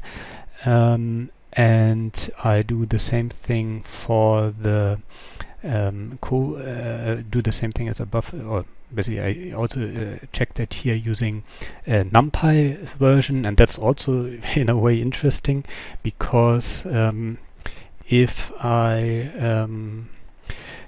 compute the NumPy covariance, then this gives the full covariance matrix, which is a nice thing. One can also compute this using vector notation quite easily from the data. We didn't go into that because we didn't really look at the covariances of random vectors today. This is the logic that NumPy uses, which is of course fine. And then you get the covariance as the off-diagonal elements in this matrix. So the NP cov 0, 1, oops, sorry, what? The NP, no, typo. The NP cov 0, 1 would be our sample covariance. For this, again, I need to specify this difference degree of freedom as 1. If I set it to 0, then the NP cov yields different results, as you can see, because it's dividing by n only by n and not by n minus 1. The interesting and maybe I would say inconsistent thing is that if you use NumPy, the correlation coefficient, which of course is based on the covariance, this does not have a difference degrees of freedom parameter, and by default computes the sample correlation. So our NP core is in line with our sample correlation when computed directly. Yeah. So let's say it's not the most consistent thing here.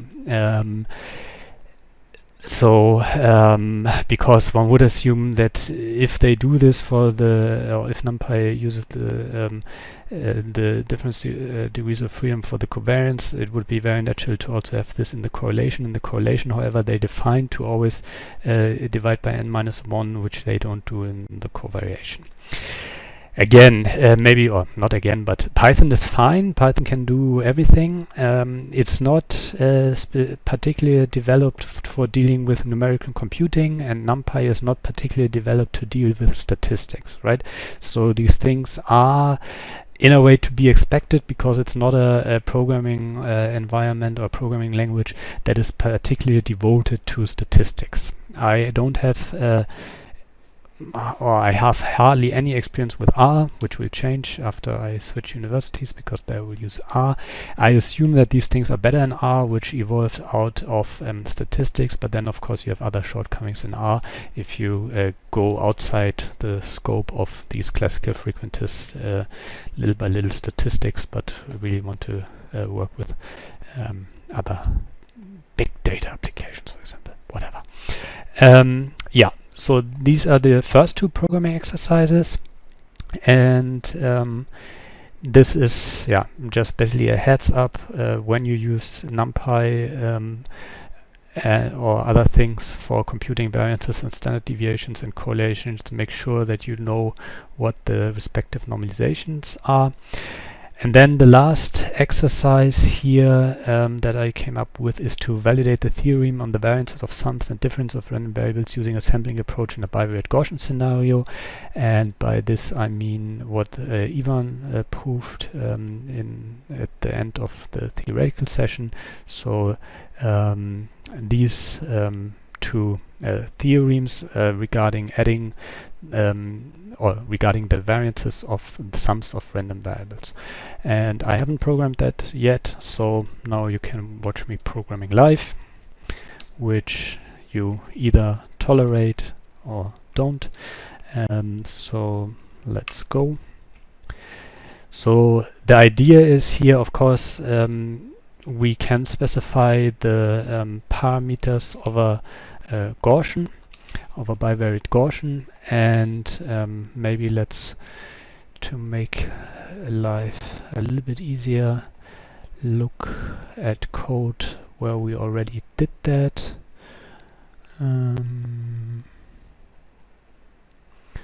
Bivariate Gaussian sampling. Let's use this here. The idea is then to maybe vary the covariance and see how it affects the variance of the sum of the marginal variables. So that's what I set myself as a task now. So let's say that's for our bivariate Gaussian, that's our expectation parameter. The covariance parameter, we make a function. This is the number of samples we take, and then let's assume we vary our covariance parameter. We could also vary the correlation, but why not use the covariance parameter. So let's call that sigma xy, and let's call it sxy, and let's start this at 1e minus 2. Let's maximally go to 0 point, I don't know. Sorry, what was that? Let's maximally go to 0.9. I think somebody is not silent.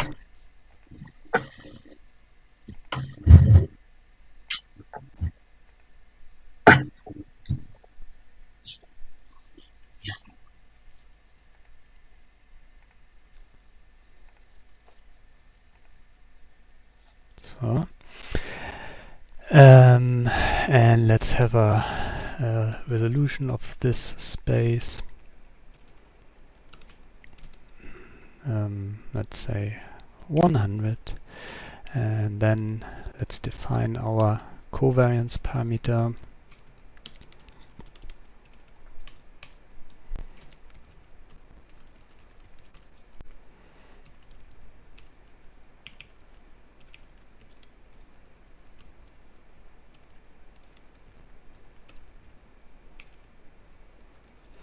So this is our minimum covariance parameter.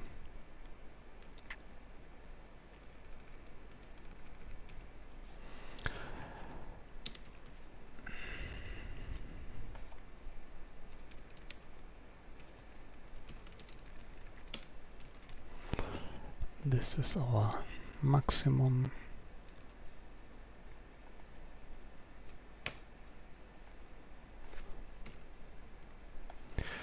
This is our covariance parameter space resolution.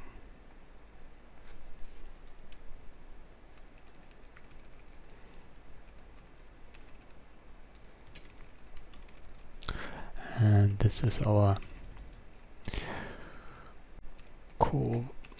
covariance parameter space.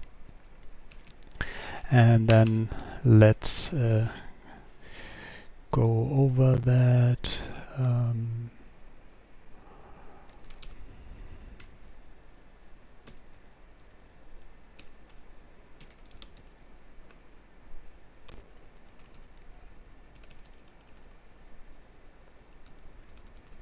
This, I always forget it. Jesus.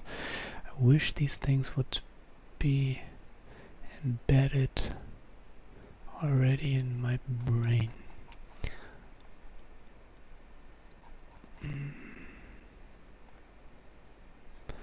think it's n denumerator.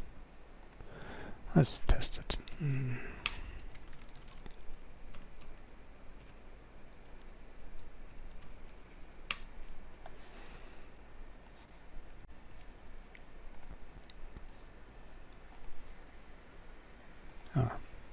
Sorry. So that is what I wanted. And then we want our sample variance of the sum of x and y. So let's call that sxy. Nah.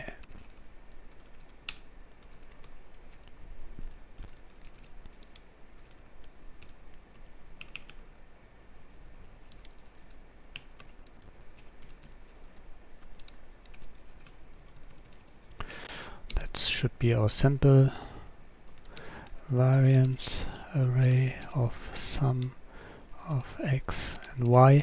So what I'm of course trying to do here is to approximate the analytical theorem that we have here on the variances by the sample variance. So I will sample x, I will sample y, evaluate the marginal variances and the covariance and compare that to their analytical counterpart. Of course, formally we don't know that we can do something like that yet, because we don't know that sample means and sample standard deviation sample variances are estimators of the corresponding analytical counterparts. But then I guess you have that much imagination and knowledge already that this makes sense to you. So let's then build our positive definite matrix. So we get our covariance matrix here with our specific off-diagonal element. So our covariance parameter, and together we have here this covariance matrix parameter. Then we sample the bivariate Gaussian. Maybe let's call this xy.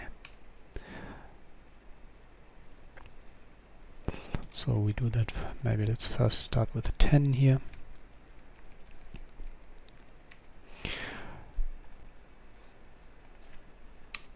So we now have n, and what was our n? Let's take 100, or let's say 1000 bivariate samples. Then we can compute the covariance, and we are happy. We can compute the variance of the I should actually call it S2. No, that's the sample variance of the sum of x and y. Now we can call it for now we call it estimate. We don't call it sample variance, because then you could call it S square, and that doesn't look that nice. So let's just call it our estimate of the sum.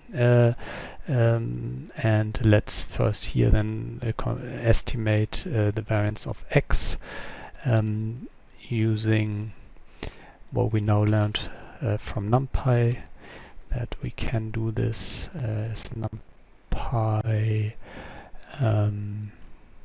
var, and then we of course take as x our first column, and we want the variance, the sample variance.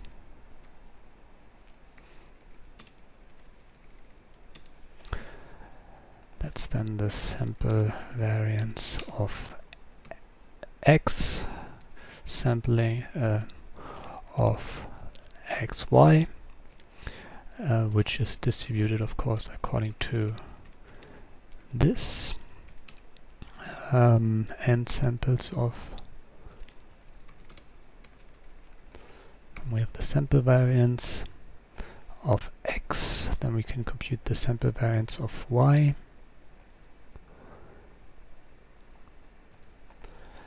And we can of course also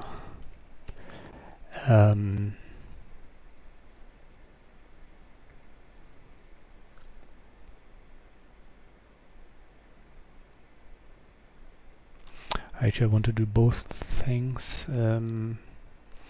Now let's first also estimate the covariance of x and y. So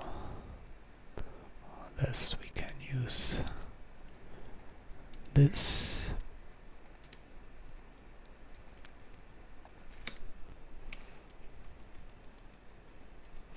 The sample covariance of x and y. This is of course of y. So let's see.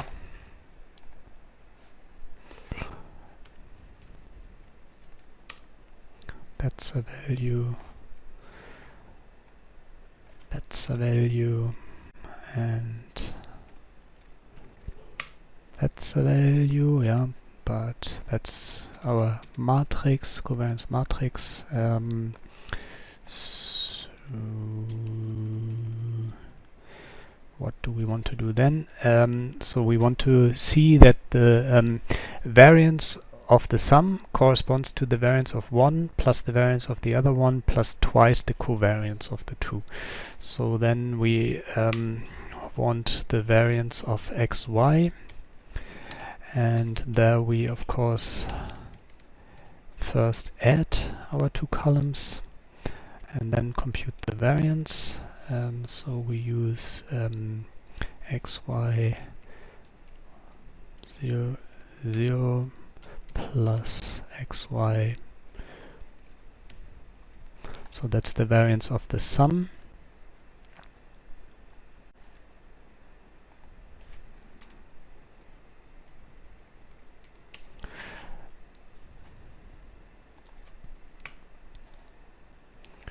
And let's save this.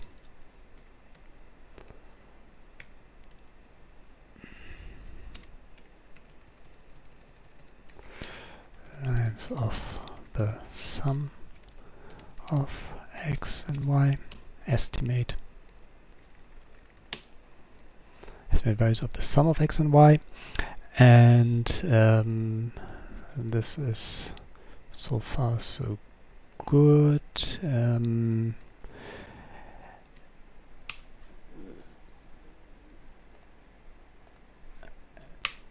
And we want to see that this corresponds to the variance of x plus the variance of y plus twice the covariance.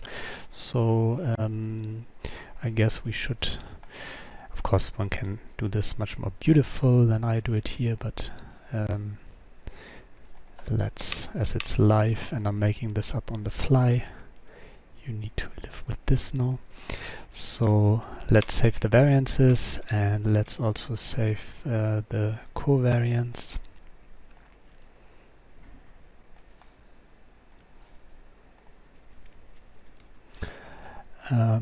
And then let's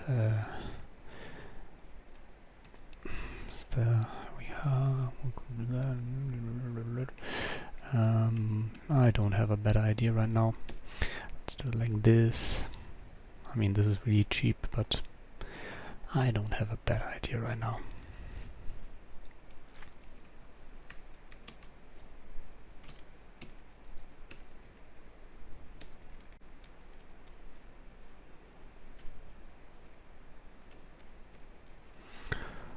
Let's sample covariance matrix. And this is the sample covariance.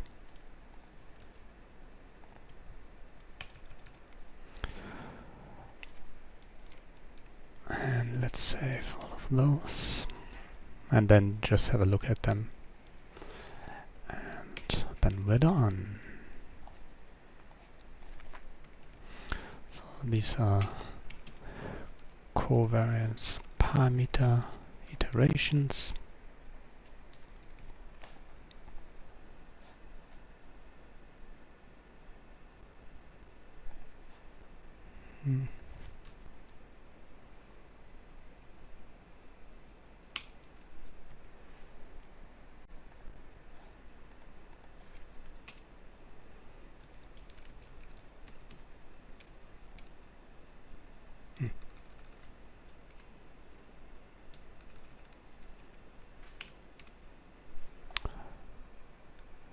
we don't seem to be happy at one point.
What is the problem?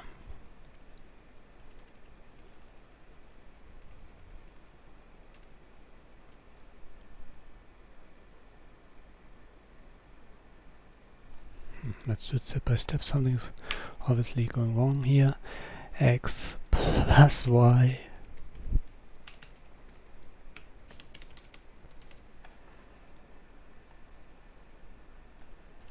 And actually we should also put this here.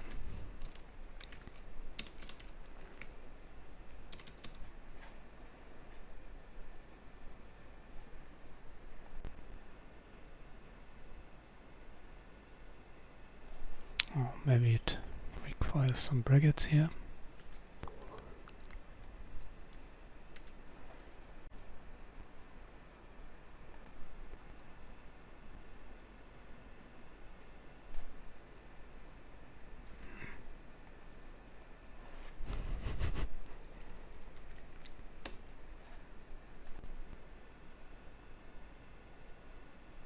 Ah, sorry, I'm at something else. The problem is, I guess, here.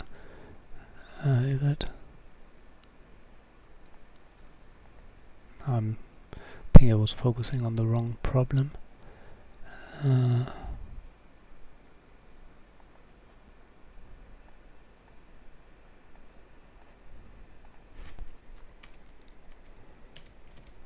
I know what the problem is, sorry. My bad. Sorry.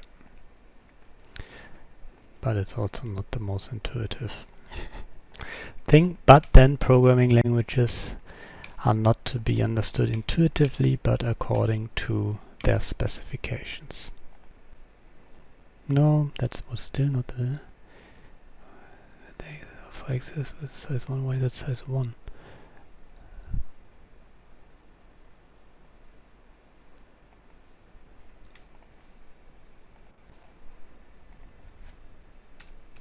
Live programming, always a good idea.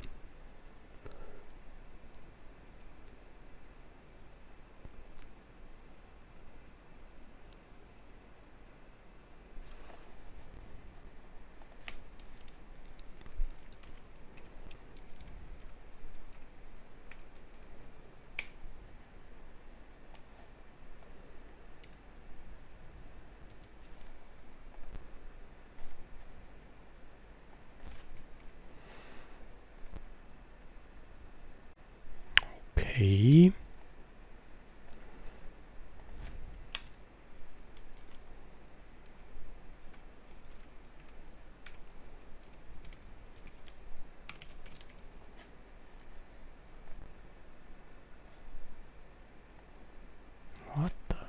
am I doing wrong here?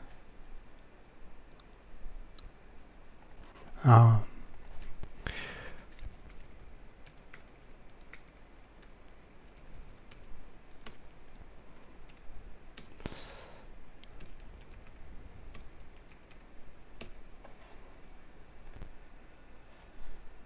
So learn something of Python again, which I knew at one point, but then have not fully internalized.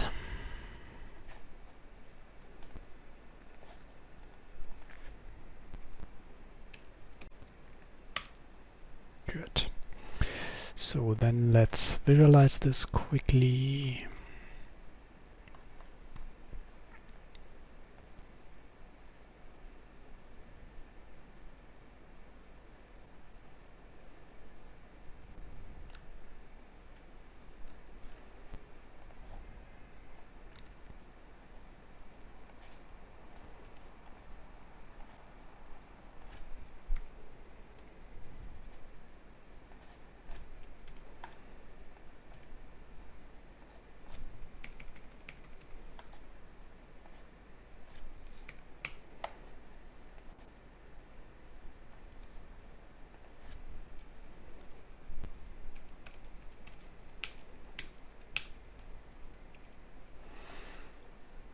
So here we take our sigma,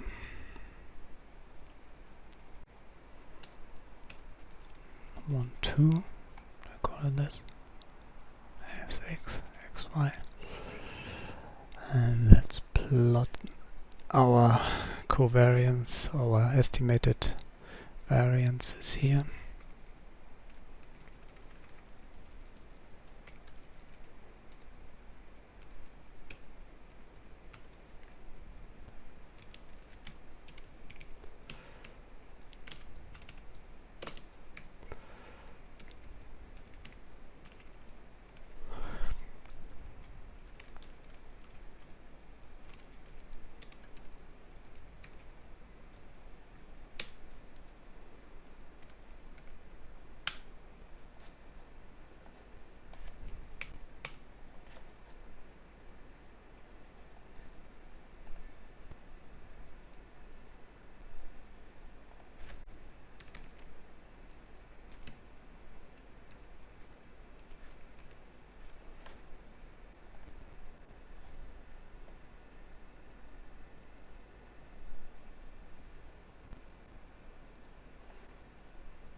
Jesus.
So, not too surprisingly, this increases. So let's then look at this and this, which of course corresponds to the diagonal elements and should not change. And now let's put in some labels here.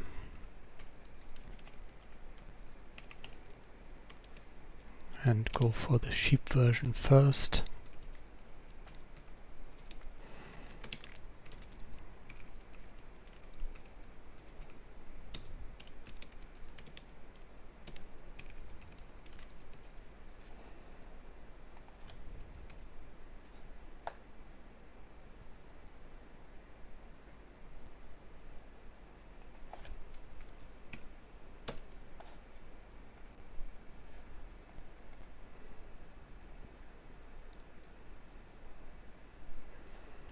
So we see as we increase we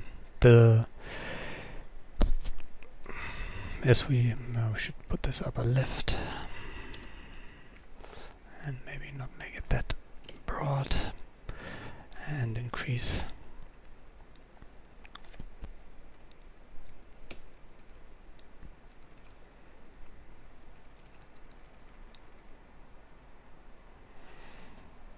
sample size.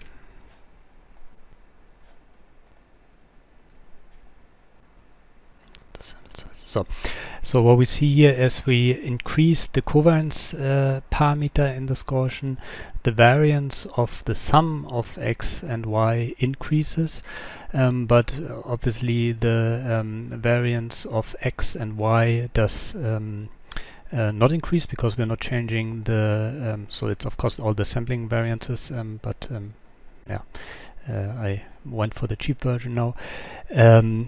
What also of course doesn't change if both of them don't change is that their sum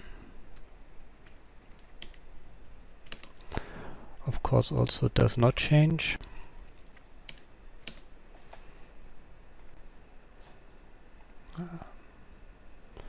So you see, as the covariation between these Gaussian variables increases, the sum of the variances of x and y remains at the sum of these values, but the variance of x plus y increases, and this of course is reflected if we add to that the estimated covariance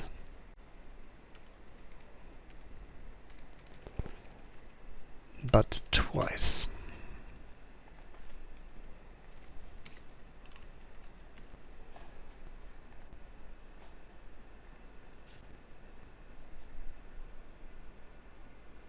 Oh no, it has the same color, that's not helpful.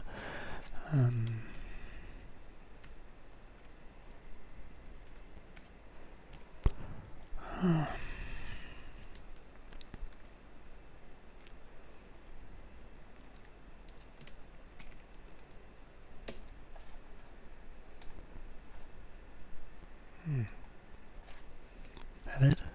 I'm more into MATLAB these days.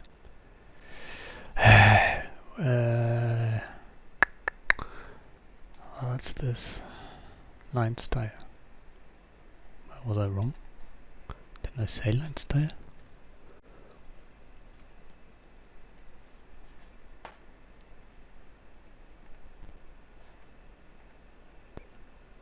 So you see that they overlay, but of course they have exactly the same color now, which is fairly useless.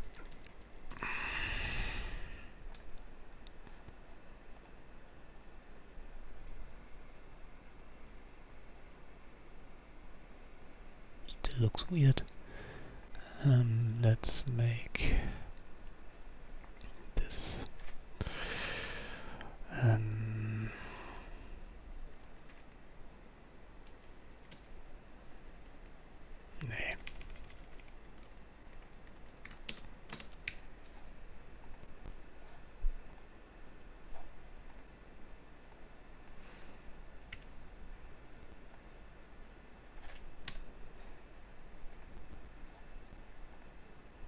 then it's better to see.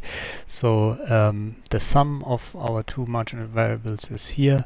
The theorem says that the variance of the sum is given by the variance of the margins plus the covariance. This is what we plot on top here, and the remaining things are the ones that construct this. So we see that this theoretical property essentially carries over to the empirical counterparts, and yeah, we've seen kind of a visualization of this theorem using Python. And that was that. So here with more samples and with a little bit nicer annotation, and of course we should here use proper LaTeX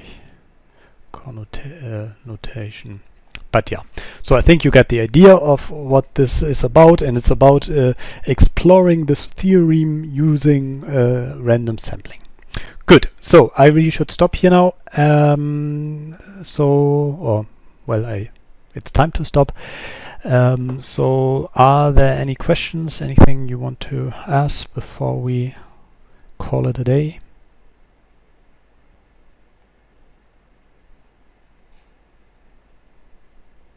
That does not seem to be the case. So let's stop this here. So the topic was expectation, variance, and covariance, and we looked at various aspects of these, and we looked at certain properties, and we looked at some proofs, and now we looked at some implementations and sampling-based validations of certain properties. Good, then let's stop here and continue next week with the last lecture that is kind of leading up to everything that we then do in statistics. It's also the last lecture before the Christmas break, or as we call it, the first lecture in the full lockdown, because the full lockdown will start on Wednesday next week. That's what I predict. So we will have next week a lecture in lockdown mode, but we already have lectures in lockdown mode, so nothing changes. And yeah, so we will discuss inequalities and limits, which are important for the theoretical properties of statistics that we then will discuss after the Christmas break. So have a good weekend. That was that. Goodbye.